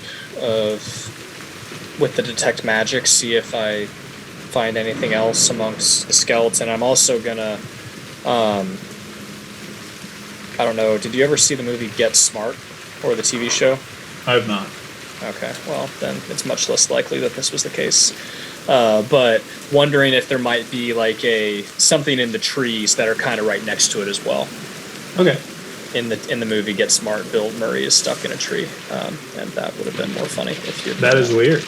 Yeah. Because there's a magical Bill Murray aura in one of these trees. That's great. I've never seen it, so sometimes just come up with those random ideas. Yep. I don't know. Yeah. So Steven starts kind of sweeping around. If you want me to be moving, I can. Otherwise, I was just going to kind of theater the mind it. No, you're fine. Saru, what were you doing? It's like cutting down the vine that seem to be holding it up, and then having Nathaniel come over and like catch it. Roll an attack roll, if you will, against Sure. a vine. Beautiful. So Saru kind of deftly cuts through one of these vines, and it kind of vanishes as he does. As he severs that, like it's just like kind of this dark shadow energy that just kind of poofs into nothing.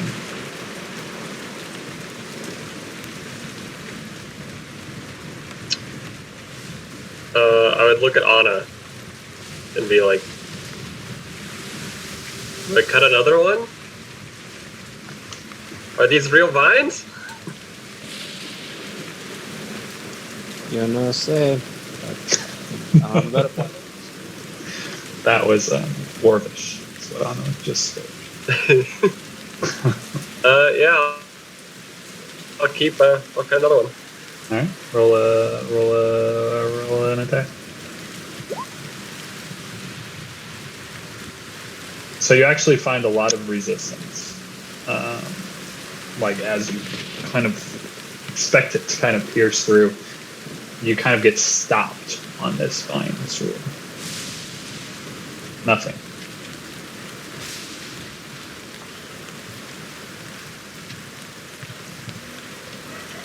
One's tough. Anna will swing at it.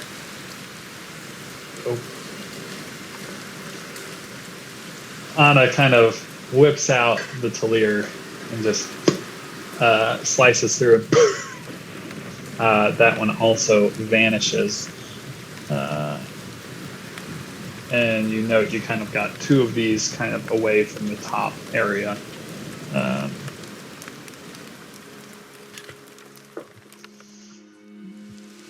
Would you like to aim? Yeah, Anna will. I mean, if you want me to keep rolling, Anna will basically continue Beautiful. until something happens. Roll. I'm guessing just once more. Another 29. Good to get those out of the way. Anna, slicing through it again, and it vanishes. And on this third strike, these three strands that are kind of holding on to this piece, you see the shard just kind of like this I say shard because I'm about to, but you see this gem, this Titan Heart gem, sever, clean break kind of across the top, just where these vines were holding onto it, and falling kind of off of this Titan Heart is this Titan Heart shard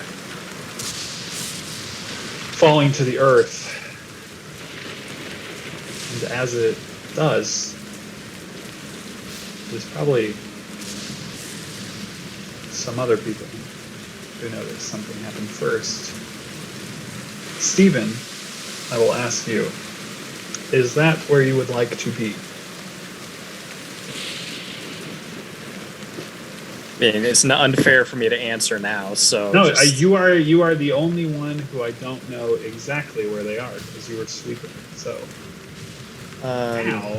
now is the time that you can take fate into your own hands. Say right there. Beautiful. Been wanting to click this button for a while.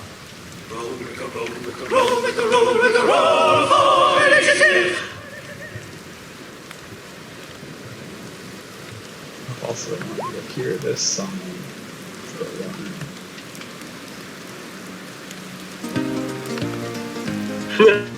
That's a pretty good joke, right?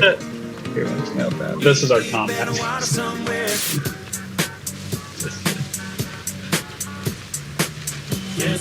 But it is good, like, we're about to combat. Okay. This one's going to have a lot of copyright claims on there. Yeah. In fairness, every song bite was less than 10 seconds. There you go.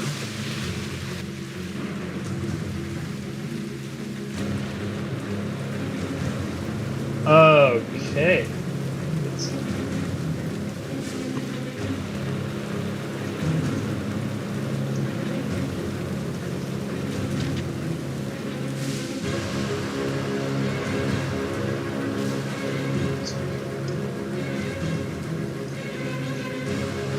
Okay.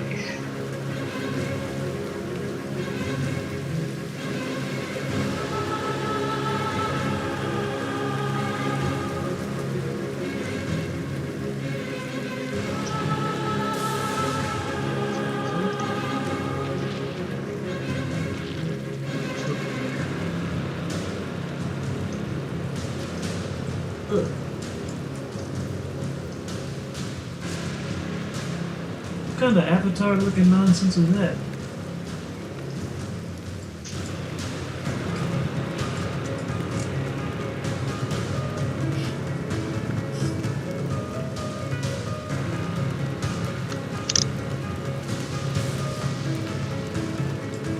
Okay. Make your dex is 20. Hashtag we bet. Yeah. Arthur, as you are sweeping the area, you kind of saw everyone kind of grouping together on the interior, but we're still kind of focusing on the task at hand, trying to see if there had been any out of the ordinary movement in the area, there been game trails or whatnot, but it seemed pretty dead for the most part. But as you glance back towards the center, you notice apparating out of thin air, the rain falling around them, are these creatures. I'm going to shift click this one because I really like that. That's a great looking token. I'm going to shift click this one as well because that's also just really great. And then I don't remember exactly what is. I think it was a handout, maybe a lore handout. Oh, that's what it is. Show to players. There's this beautiful handout of the primordials. They might look familiar. A couple of them. Wow. Clicking on it makes it real big and beautiful. Those guys. Arthur, that's what you see. Is these things kind of apparate out of midair, kind of surrounding your friends.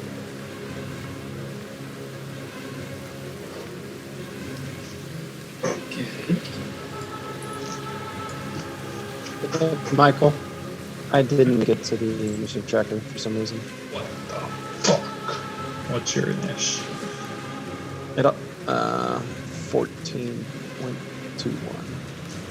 14.21.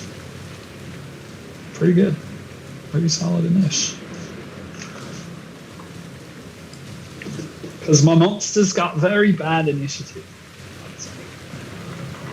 No offense to Saru, Nathaniel, and Isabel, who also didn't do too hot.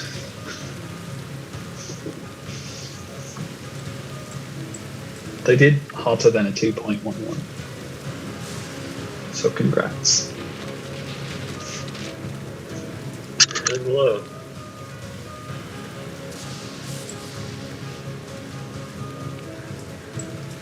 You guys remember how to D&D? Because I don't. Arthur is going to aim for this one. Drawing Filia Fay. Just got a Ripper. 2. Alright, sorry, which one are you going after? The one closest to Stefan. Beautiful. Wolfstar. Und Stefan. Whoops. Well, I didn't mean to have it on, but does a 17 hit? You tell me, you want that on or you don't? Do I have to have it on for both attacks? No, you can turn it on and off. Nice. Does it hit? You want it? 17. Sounds like it's on. Does it hit? Yeah, it's on. That's a hit. All right, here we go. Stop. Ripper. All right, cool. Nice, 18 points of damage. And 2. Wham! Look at this guy. 20 points of damage. Beautiful, beautiful work.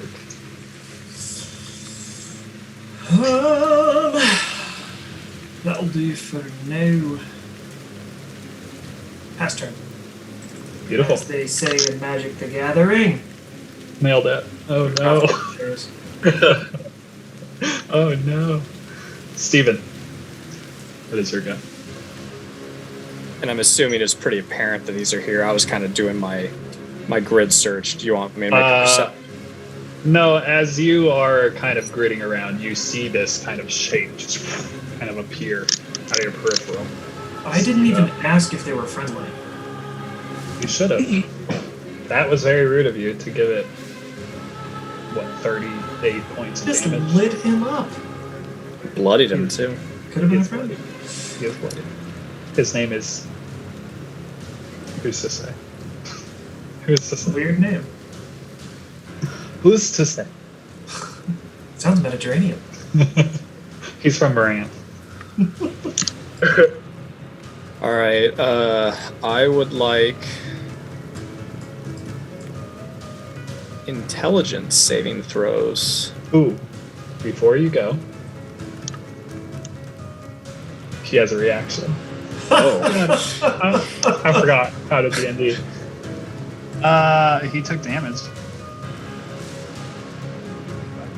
In reach, the primordial makes moves up to half its speed towards an enemy it can see without provoking opportunity attack.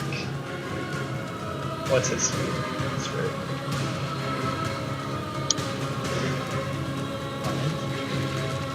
10, 15. Bite. Stephen, I'd like you to know I was trying to save you. it's all You good. didn't know he had a vicious reprisal, did you? I do now. You do now. Bite attack against him. Before Steven's turn. Critical. We'll go ahead and chronal shift that. We're not. I thought you might. First roll is an enemy. Crit. Yeah, no, that's I a mean, come on. that's a negative beautiful. Ghost Rider.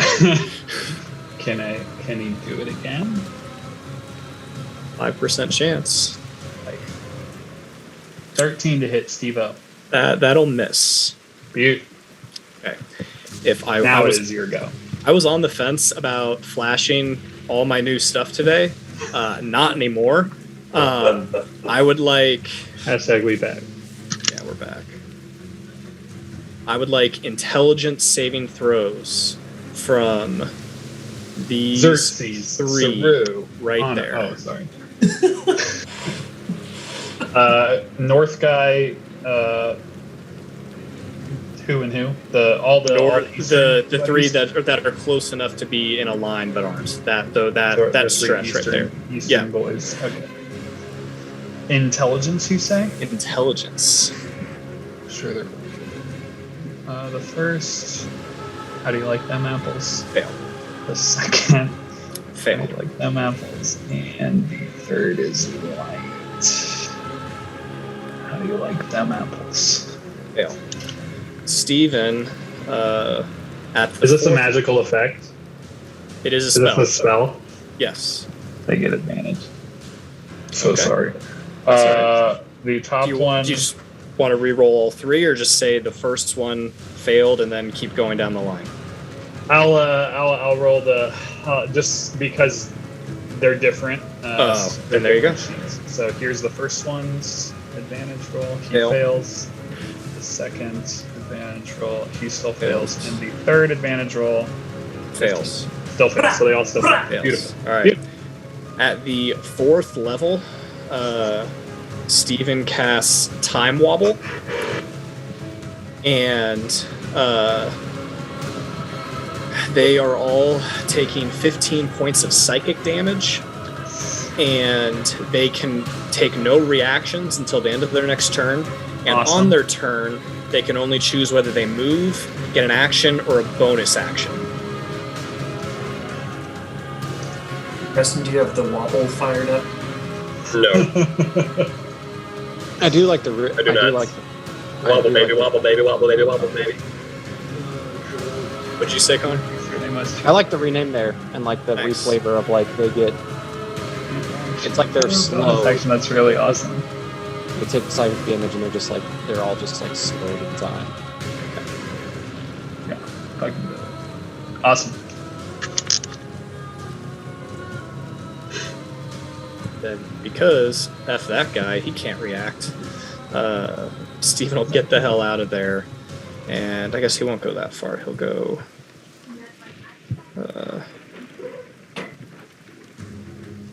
no, actually, he will go that far. He'll get up in line with Arthur, and that'll be his turn. Beautiful. Beautiful. Sarah seeing these horrible creatures appear.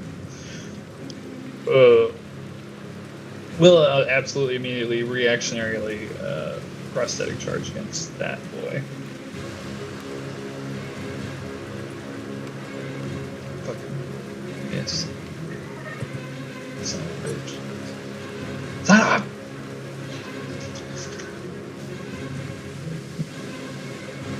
And let's her go. So I'm kind of picturing that Xerxes is a bit taken aback from the sudden appearance of primordials. I assume he hasn't seen them since the burning. Am I correct? Been a while. That assumption. Yeah. That is quite correct. What can I see what he remembers about them? Absolutely.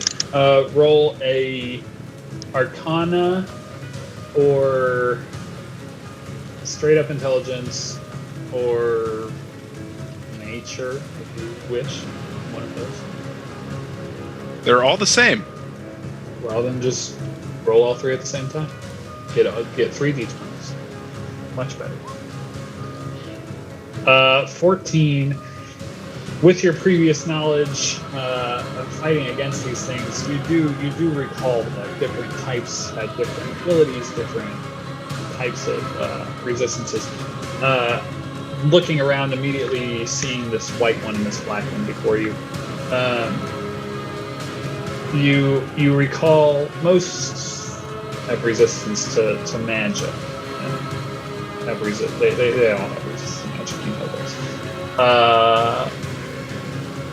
Bludgeoning, piercing, slashing from non-magical weapons that aren't silver. You know your state, your normal shit. The one, let's say the black one, is closest to you. It catches your eye immediately. You know that it's immune to acid, fire, poison.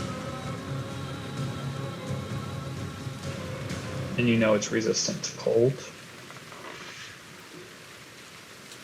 And that's what you immediately just in that moment, seeing it. These are the things that like play out in your head. And non-mechanics wise, definitely. Did they act intelligently like an intelligent species? Did they act like feral animals? There's a bit of both. The black and the white, you recall, were more of the foot soldiers. They're intelligent as your normal person, but they are also brutes. They rush in, they kill. You know this kind of very specifically about the white ones. They're like a barbarian. To put it into class terms, that rush in and just go all out and attack. But the black and the white wheels oftentimes thought of as your brutes, your foot soldiers. Awesome, thank you. Mm-hmm. Just want a little lore there. Yeah, a little nerdage. Yeah. All right. I'm gonna go ahead and take a shot at the one that we've already hit. Love it. The bloodied one. Oh. He up there. 22 will hit. 12 points of damage.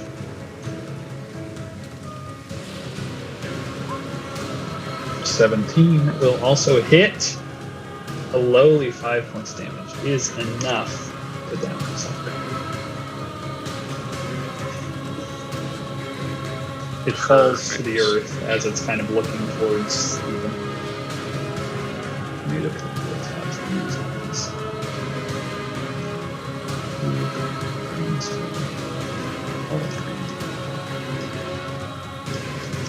And then I'll move.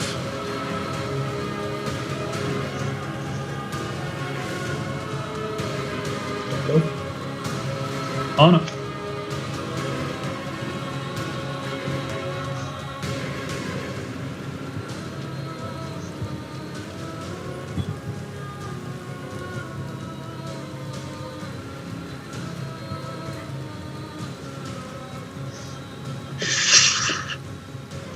You're on mute. Thank you.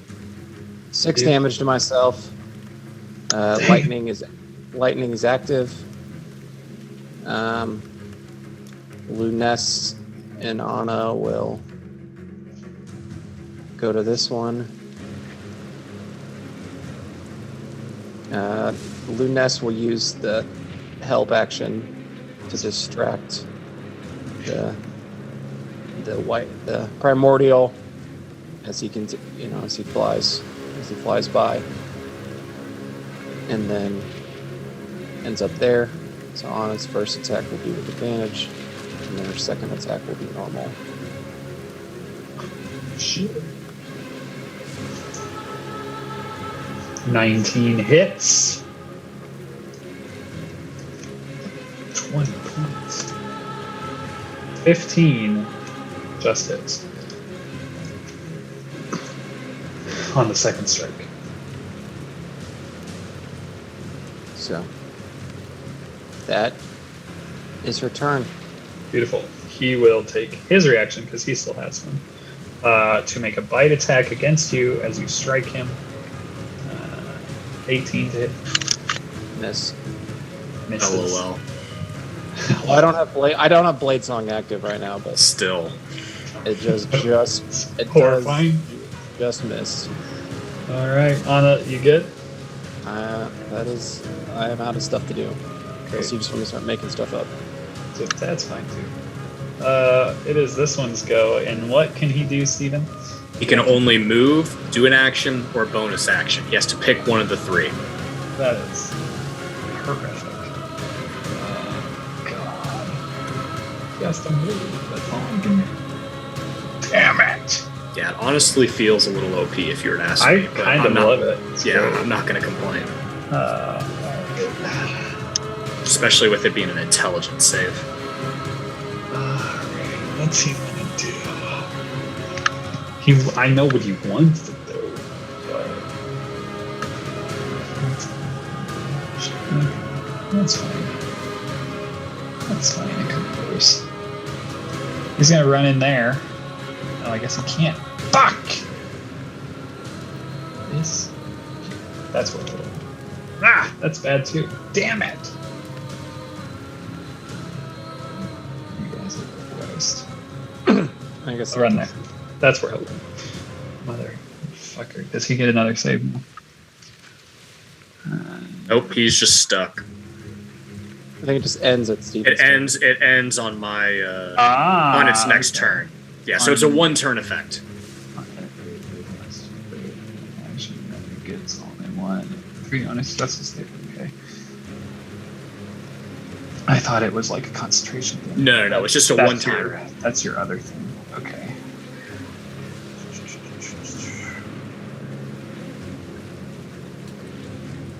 Till the end.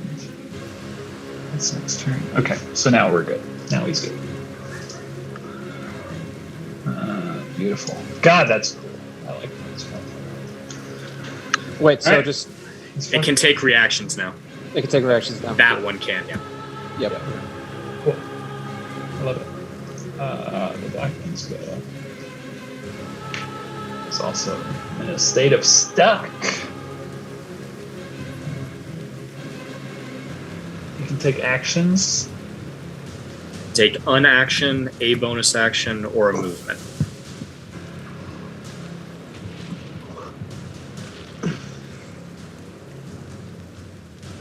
think he has to do that, so I don't think he can. Okay, cool. Another, let's just say that's another real MVP moment, because there was a thing that he could do that he can't do now. But he will at least do this, and that will be the end of his turn, because he can't. Michael, Yo. there's like a really high-pitched beep noise. Beep. Like all the time? And Xerxes has pressed a button on his wrist. Oh, God. I thought you were talking to Michael. Yeah, it's like, I don't hear anything. I thought you were talking to technical producer. God.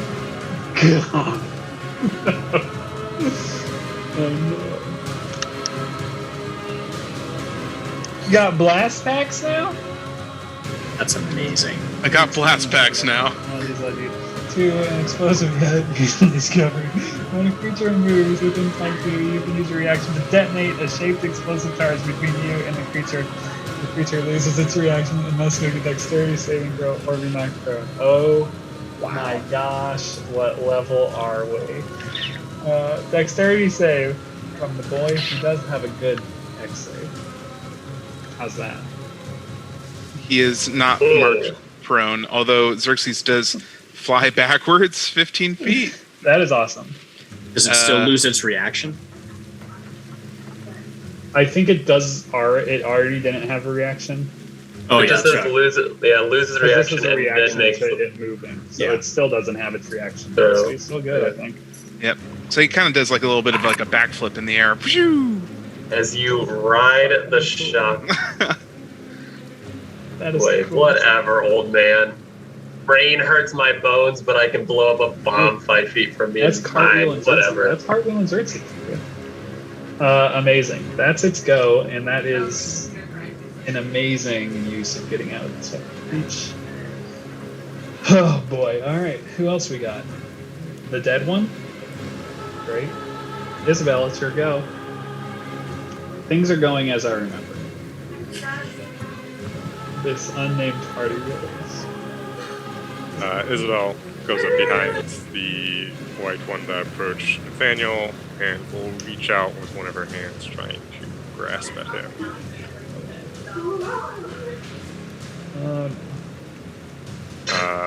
With advantage because I have flanking, right? You are flanking. I'm gonna regret this one. That's what I feel. Ooh! Wait, the advantage didn't go off. The advantage did not go off. Roll another one. It's the only chance I have.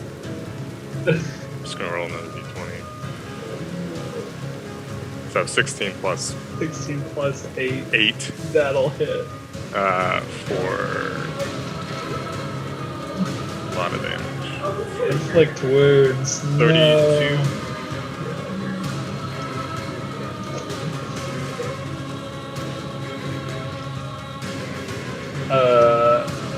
It shrieks in horror as you touch its scaly back. Isabel. It's not a good screech. That's it. Nathaniel, it is your go. A couple of checks before I hit this thing with a hammer. I would love that. What happened to the gem and the vines? Is it still hanging there in two pieces? Did it go all the way to the ground? Are there any vines left? The gem is still where it was, hung aloft by still many black vines. The shard that fell off of it is lying on it, beneath it. All right. And then the other thing, maybe a history based on the stories he's heard. Do these things normally phase into existence like that, or is that a new thing? Roll in history's fine, or Arcana or Nature. You're not really sure. Well, he was already mentally preparing to hit it with a hammer. Sounds So- like not a bad choice. If your I other don't- checks were, do I have gauntlets of ogre power or a belt of giant strength? The answers are both no. No, so far. But other than that, He'll be raging. yeah, you will.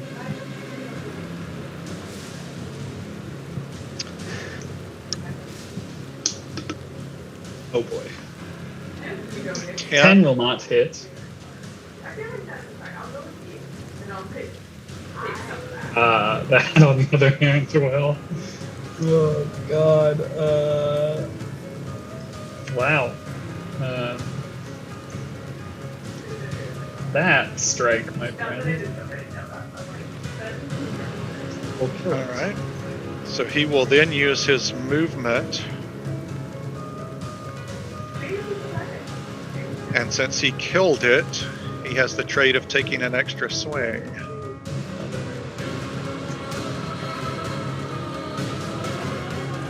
Oh god. It is still up, surprisingly. Oof.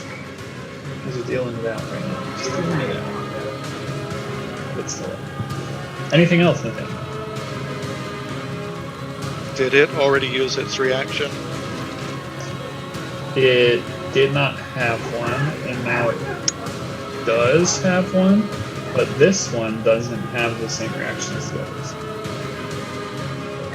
So it doesn't. Is he going to use it? It is not. Well, then I'm So going to he action lost surge it. and kill it. Doesn't have. Could be critical.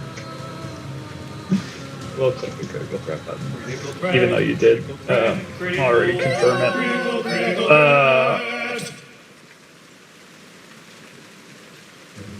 I'm gonna press the button just to see. I mean, it is very dead, but you never know. Seems worth it. Xerxes is inspired, but I want to play it like he's inspired. He thinks his inspiration is coming from his riding the shockwave. So he's getting the inspiration, but he's pretty sure he did it himself. Yeah, it's lovely. Xerxes, as you that fly checks. back on that shockwave and you see Nathaniel come in, and you kind of see that shockwave kind of pushed the thing off balance just a little bit, made Nathaniel's swing just hit so square. So square. Absolutely murdering this piece. Oh boy. Saru, it is your go.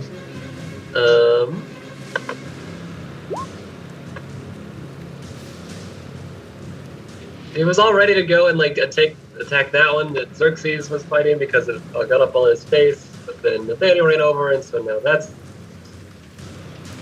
done. So now he's got to come over here. Move down. There. And he's gonna get up behind it. Try to take a stance that is not in line with Anna's giant sword. And he's going to say something really close to this thing's head, ear, what have you. And he's just going to say something like, now would be a good time for you to go away. And you need to make Whiz? a whiz. Oh boy. Nope. There's your ones.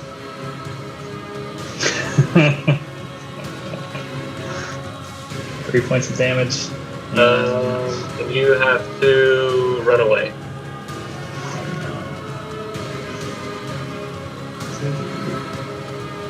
Unless Use you the use reaction its to run reaction. away, yeah. If available, it does not have a reaction left because it That's used true. to move this far away. Your creature doesn't move. It cannot use a reaction because it does not have one. It already used it.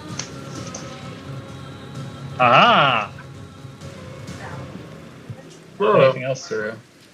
Nope. You didn't blood yet. It is its turn. Gets to do something. Gets to do something at least. Alright. Here comes the multi-attack. It will go reckless.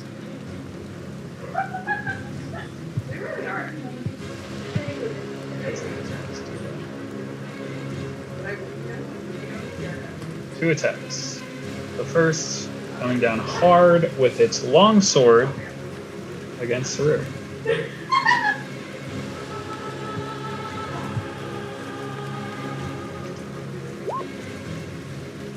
$25 to hit. Yeah? 8 points slashing, 8 points cold. And then after it comes down with the long sword, it kind of backhands with its claw.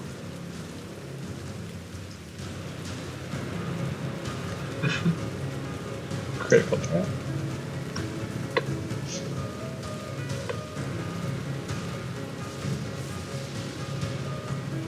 $26 to hit.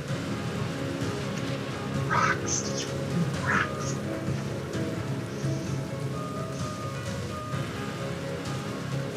27 points of. So is it not named? I was waiting It is not. It is not. It is for you not. to do something else. It is not named. Officially. 27 points. And that is its turn. And that's the end of turn one. Arthur, the beginning of your turn, you notice the sky above you that has been fairly dark start to turn bright white. But again, And I need you to make a Constitution saving throw. myself, That's the one. just me. Just you at the moment. Okay. What about my beast? Ugh. Ugh. Your beast actually can roll as well. That's fine. It is his turn too. So. I am so sorry, guys. T6s. It's nice. Mm. Arthur, you and your beast are blinded. Nice. Nice, nice, As you nice, begin nice, your nice, turn. nice, nice, nice, nice, nice, nice. I don't know why it didn't do it. It should have. Let me see if it does it now. Nope, doesn't do it.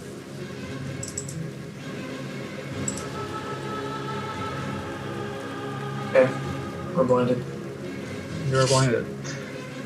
Well, it's your go. You say we're blinded by the light? Revved up like a deuce.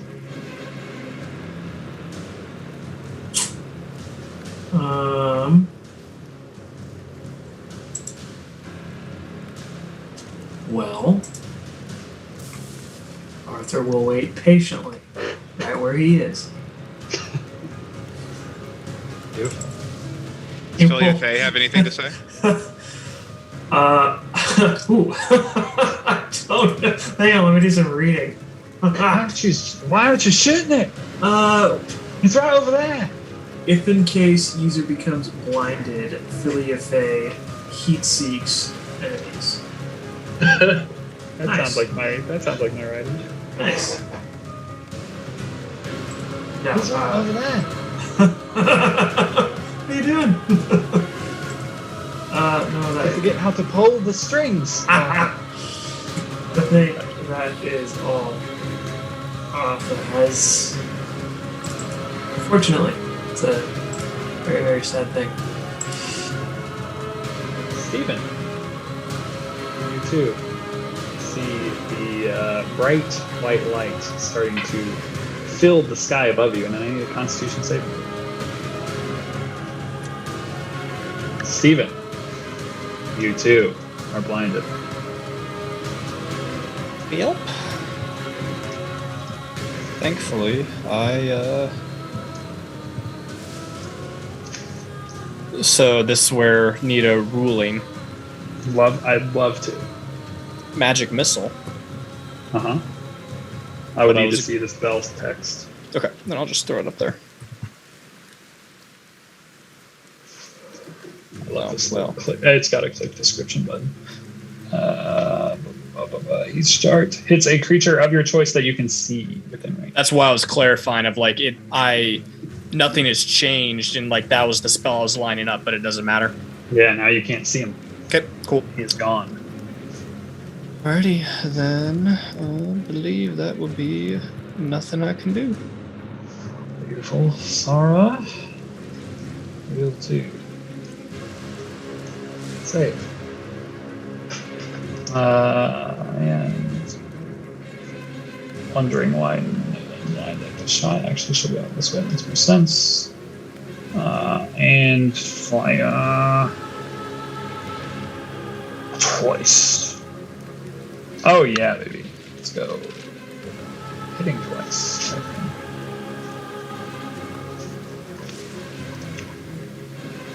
Flump, flump.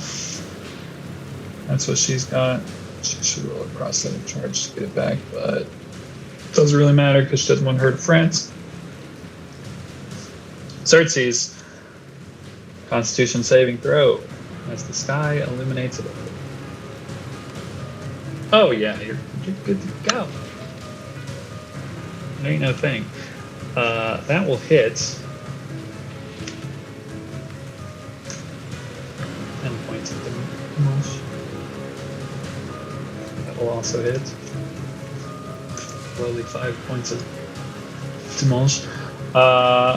I already forgot about its reaction. It can take a reaction, and it will take a reaction. Actually, it would have done it on Sar's turn.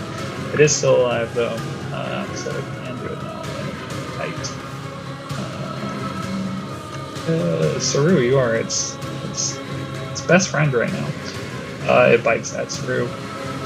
It is reckless, so it still has damage. 13 to hit Saru. Does that mean I should have had advantage? Yes, actually. It does, I think. Attack rolls. Yes, all attack rolls. So yes, you should have advantage. Sarah should have had advantage. Roll for the crit on Sarah, because... There we go. Beautiful, no crits. Roll for the crit on yourself, if you will. Xerxes. No crits. Beautiful. Anything else, Xerxes? Give yourself Yes, that sir. bullet back. I did. Yeah, always the bullet. Anna, it is your go. You already have advantage, but you have advantage again. Except for the fact that you are blinded as well.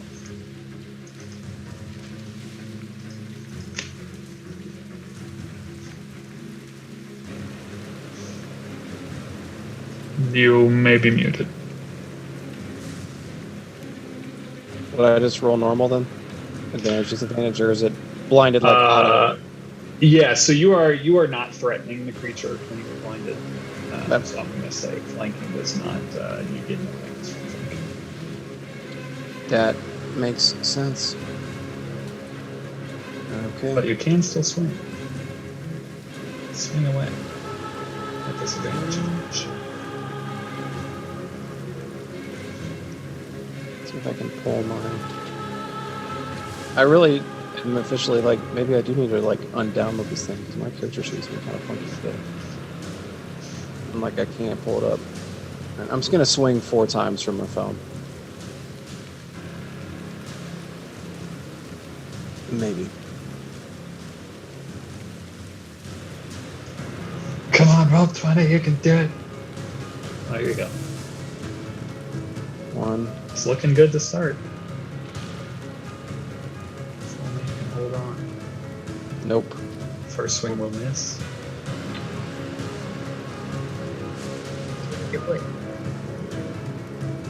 It's looking good. Yeah, that'll hit. Same damage. That's funny. Anna. Blinded. Swinging wildly. How do you want to do this?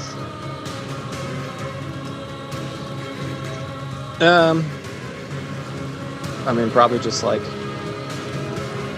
is like kind of like swinging wildly, and just like swings it sideways, sort of trying to get as much coverage as possible, and just like connects and just gets into its guts and stomach, and sort of feels. Anna drives the Talir home. Saru, you see this wild Talir just cutting through this thing. Shaves a few pieces of Naren fur off the top of your head. And those of you who are blind are immediately able to see around you. The sky looks as it did before, dark and raining. And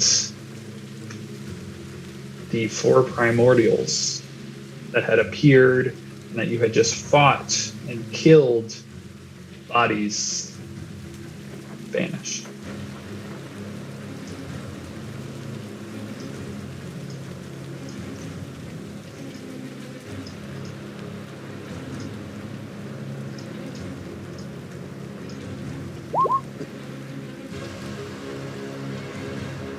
So what's going on with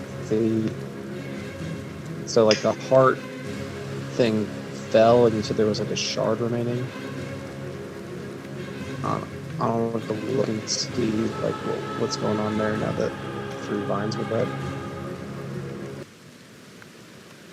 The 3 vines we cut released the shard. I think, which is the missing piece that hit the ground, and that's what then the primordials popped up. Yeah, so the big watermelon sized gem is still present, kind of held aloft, it seems, by these black vines, and one piece of it, a shard, if you will, is now on the ground, and you can now see that there are 2 kind of these like chunks missing off of the large watermelon shape. One of which appears to be lying below it.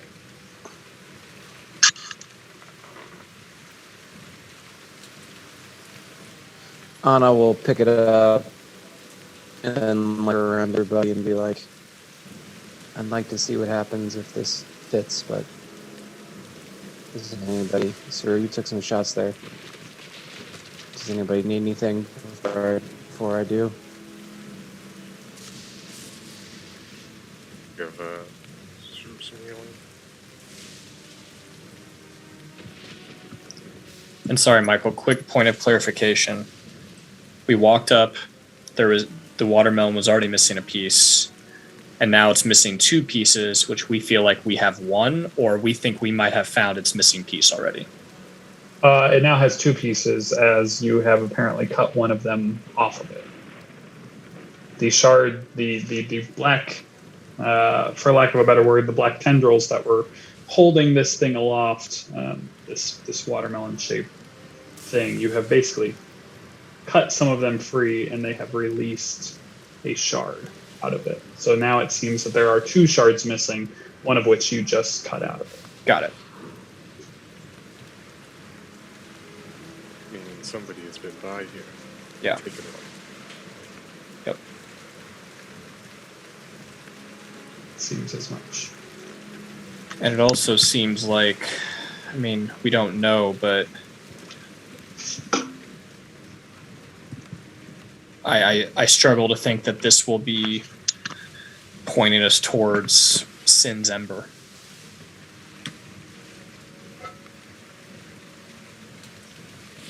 What was our hint about this place? It was the Titan.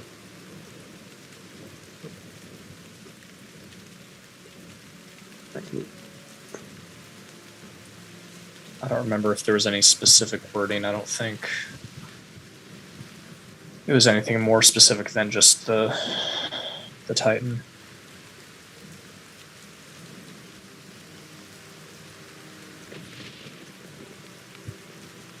And now that they're dead, what is our weather situation? I think it was just the same. It's raining. That blinding light is gone. The blinding light has vanished. The literally blinding light. Did everyone It's see gone. the blinding light, or did just the people that were affected? Everyone would have seen it start to Okay. grow in the sky. And you may or may not have been affected on your turn. But yeah, everyone would have seen it. Those of us that fought, had we seen such a thing happen before? The blinding light would have reminded everyone of more or less the burning. And that was just coming from the sky, the clouds. But immediately upon killing those things, it was gone. Those of you that were blinded by it, it's like it never happened. One more question for you, Michael, before Anna, you might try and put the shard back. Percentage-wise, because it's still suspended. Like, we cut off 3 vines. Does that feel like, that was a decent chunk of it? Or it's like, that was like 5% of the vines holding it up? I can make a roll. I'm just trying to get a picture just make an intelligence check.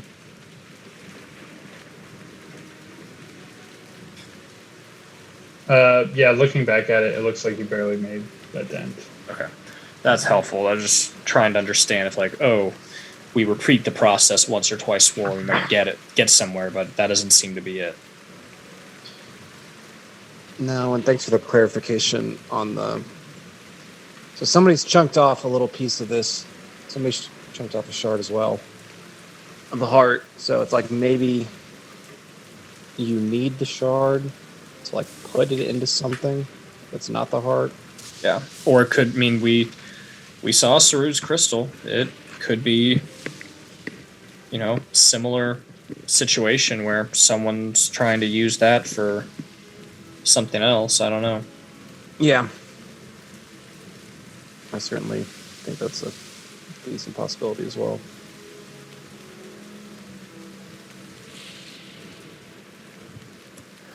And I didn't find anything on my grid search so far, right, Michael? Yeah, as you kind of swept the area, nothing bleaked of magic.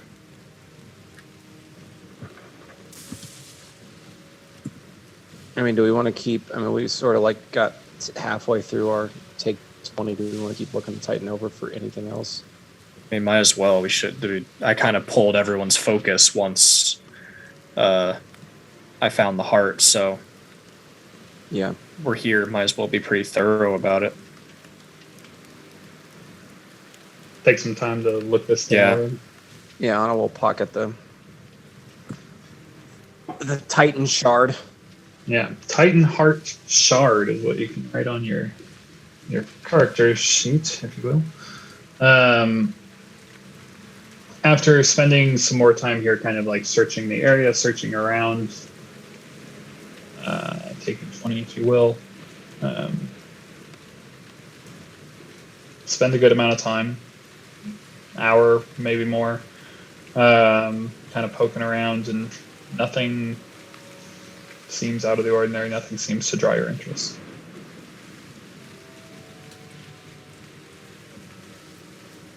Can I try Wand of Secrets real quick? Mm-hmm. I think it's a 30-foot range. I'm going to try and get the heart, the head, and maybe some of these, this tree section. I don't know. I'm just throwing stuff at the wall now. Yeah, as it kind of like juts out, you don't catch anything pulls you. Anyone remember what we learned about like the location of this particular ember? The clue we got. Go ahead. No, you. I was from earlier today when I was listening. I think it was like there's a lot going on, but then specifically the large Titan in the background was really the only obvious thing on the thing.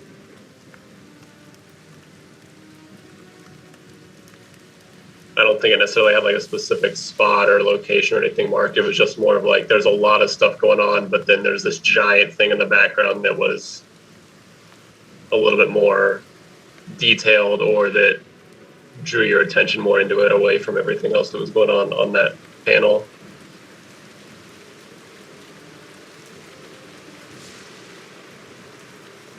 Yeah, I would sort of maybe now think it's more likely that you need to take this shard and put it into something to get to his tomb. Considering, did Arthur's footprint search lead anywhere? It did not. He's pretty thorough in that time, and there doesn't seem to be any footprints out of the ordinary, any like other than maybe game trails nearby or whatever. But like, no, I mean it seems pretty desolate here. I would. I'm gonna go up to Isabel, and I'm gonna hold out a gold coin and ask her, "Hey, Isabel, can you turn this into a nightlight like you do so well?"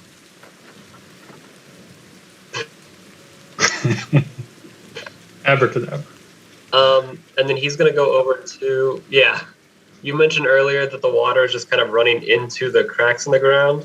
Mm-hmm. Can he go over to one of those and stick his arm out, like seeing if the ground, if it's like hollow underneath? And if he doesn't see anything, just hold his arm and he just drop the coin and see if it. He's basically looking to see if there are walls. Yeah, so you find one of the larger... If these cracks are big enough to, like, if they're more chasmy than... Yeah, you find one of the larger cracks in the ground and kind of stick your arm in there and kind of drop it. And you do see it like kind of like go down a ways.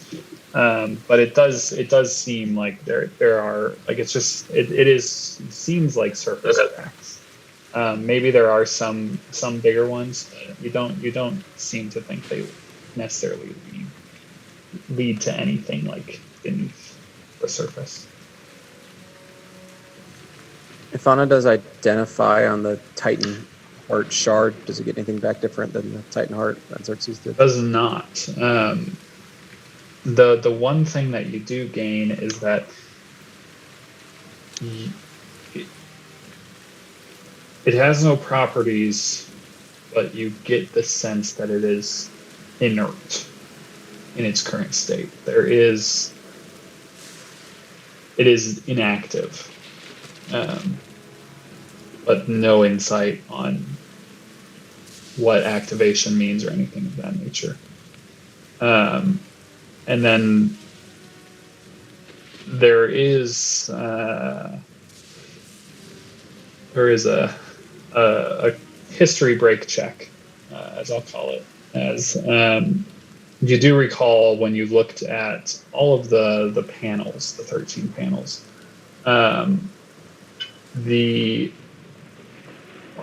The panel of sin had this, as Saru said, there was a lot going on of the fighting on the panel. There was war, there were demons, there were all these kind of things. It was very orderly. What you remember about the dead creature, this massive dead creature that appeared to be made of ash and smog, it did seem that carved upon its chest there was what appeared to be a throne marked with the holy symbol of sin. I was literally just trying to find the YouTube specific time marker. I was still a minute or two away, so thank you, Michael. Yeah, so there seemed to be a throne marked with the symbol of sin, which is a little different than some of the other panels. So maybe many of the other panels just had the symbol, it seemed. So maybe take this to where the pontiff reigned over the Church of Sin, and see if it does something. Sounds like you might get your wish. That's my current idea. Sounds the best one so far.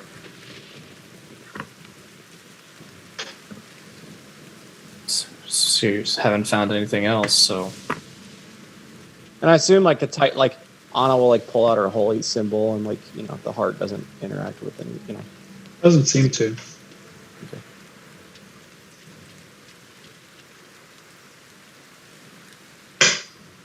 Does it react if Xerxes or I go towards it? For sure. It as you know approach and just kind of like testing your theory out. It doesn't seem to give any different reaction to either yourself or Xerxes, as far as you can tell.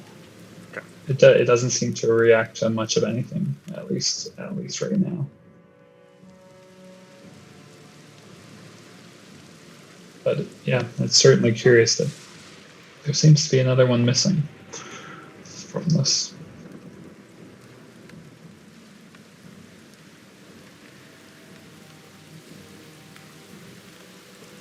yeah, I guess we go to Central.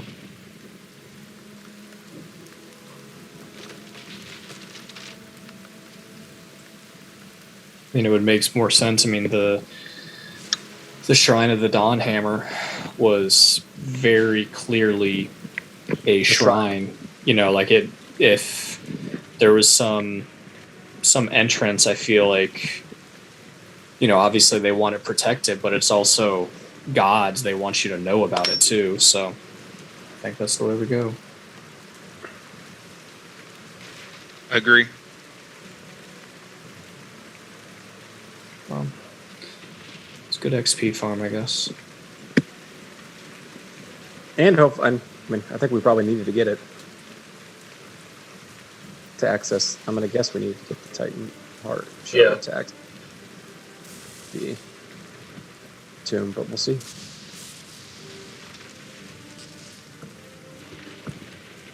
We will see. We shall see. Who's to say? Who is to say?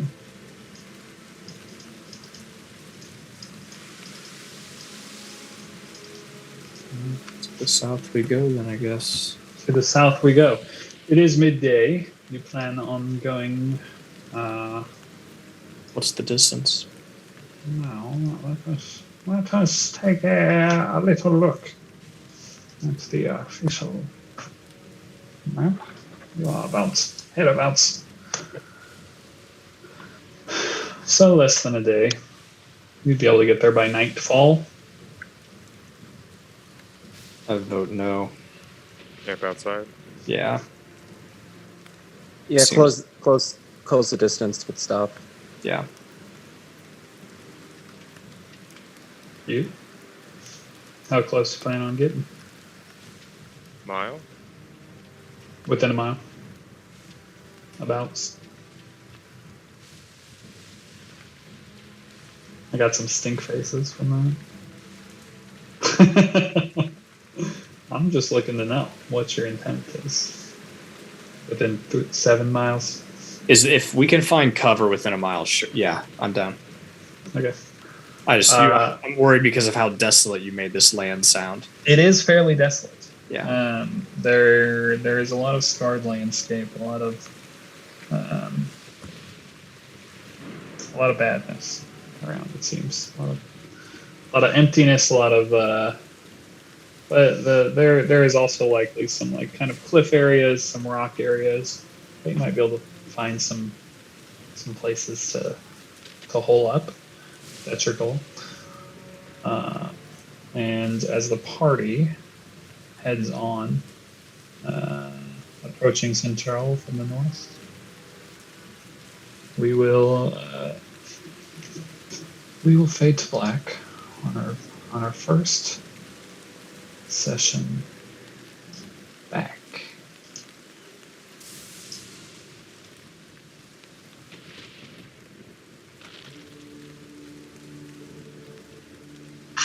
But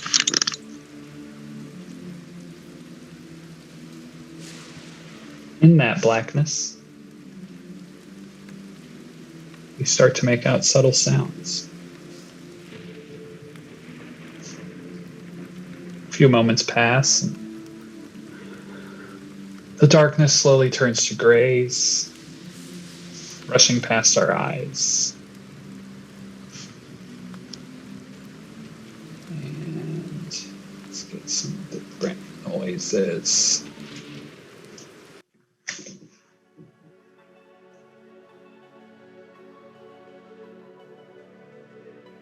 We realize our vision is that of traveling through thick cloud cover of an overcast night sky.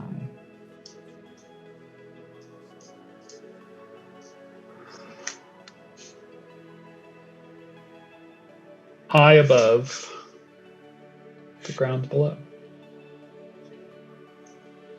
We dip down, rushing through the lowest layer of these billowing clouds, and see a darkened landscape, pale grays and blues. And beneath are the flickering firelights of a large city, surrounded by the fallen snow of late winter.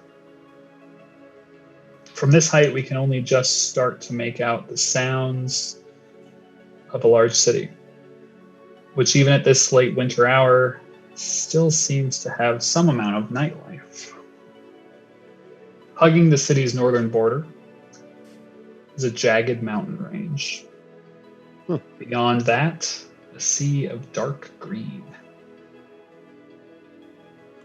And off to the northeast, beyond a smaller evergreen wood, we can see the dark waters of the ocean, streaks of white surf crashing along the jagged shoreline.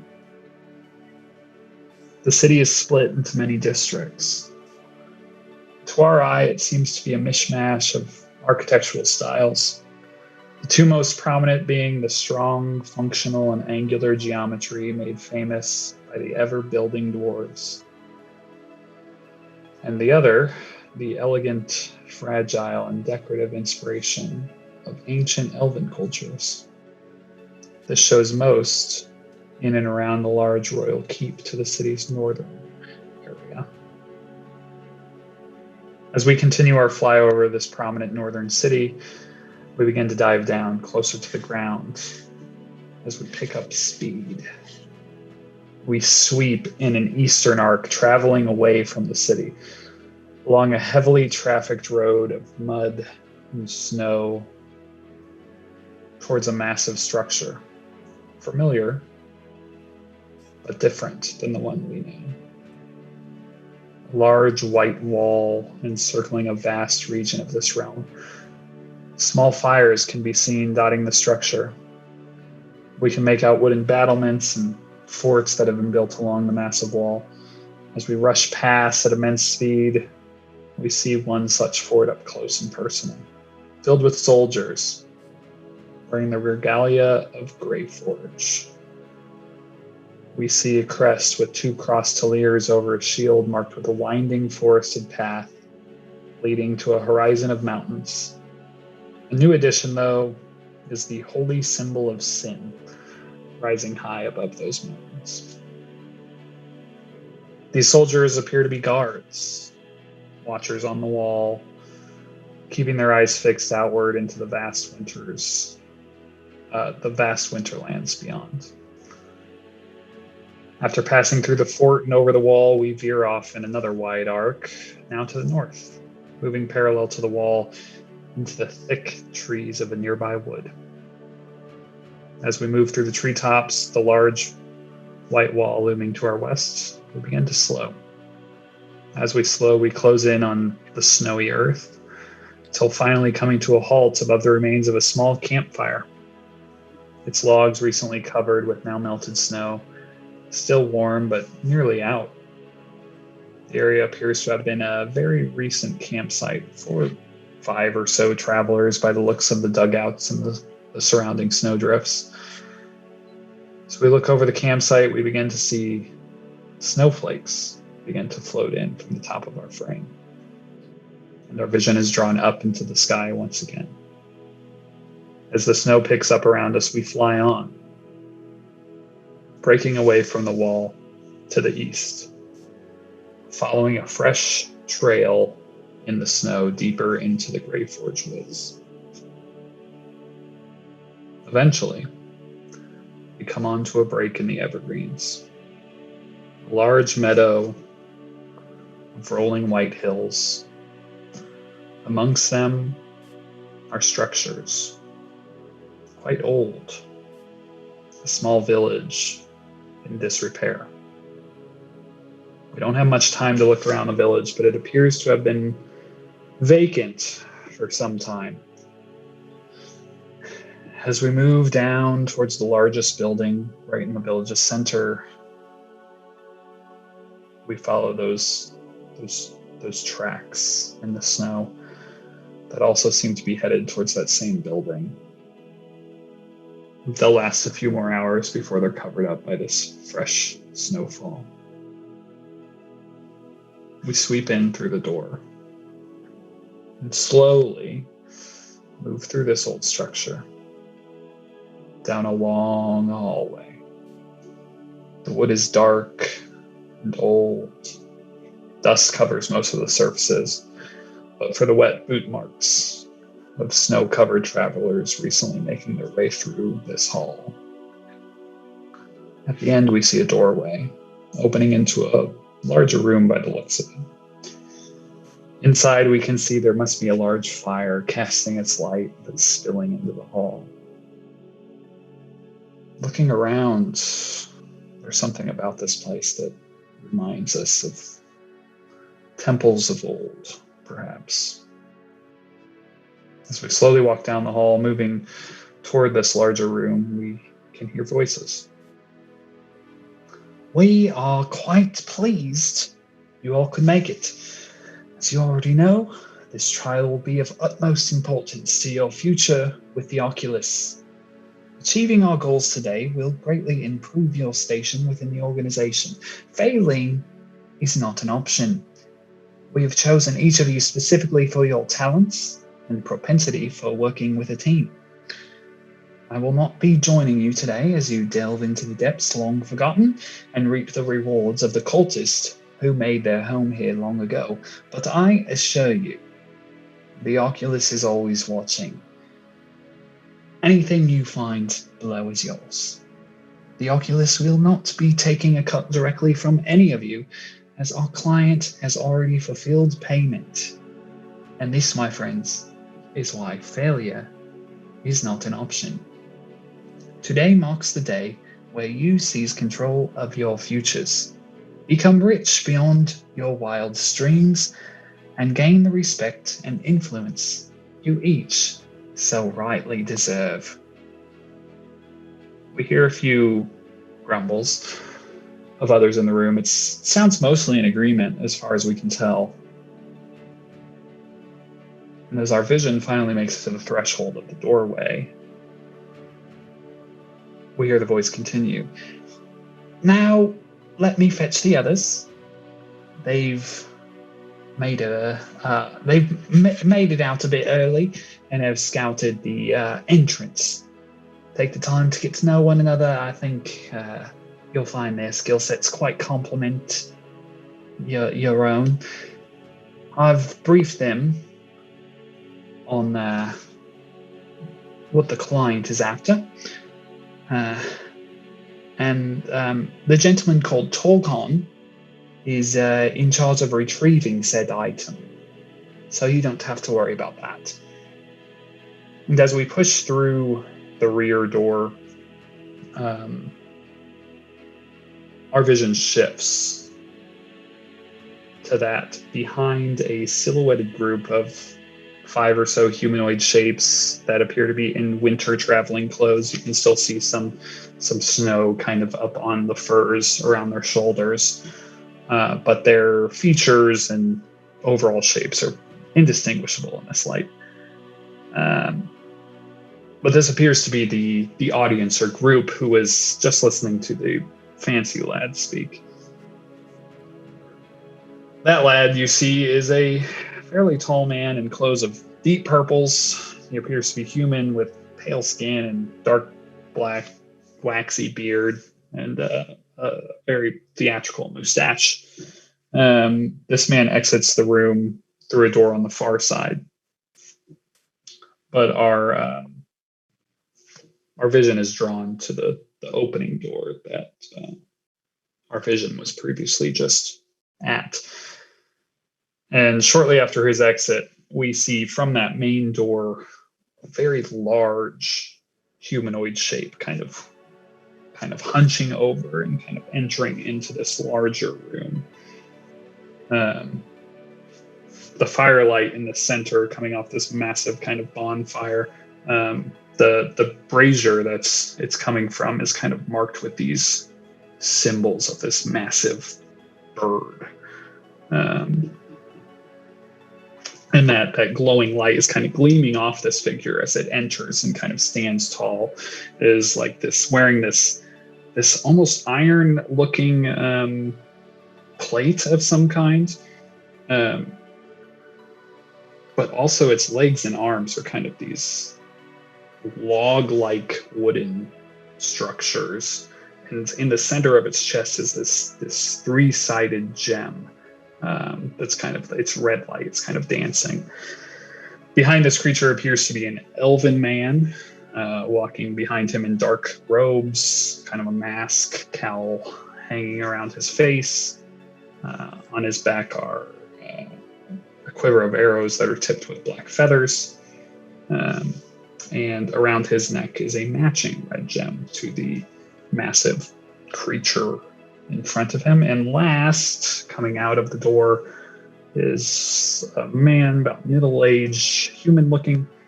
His face is fairly cracked and weathered, as if he's experienced a lot.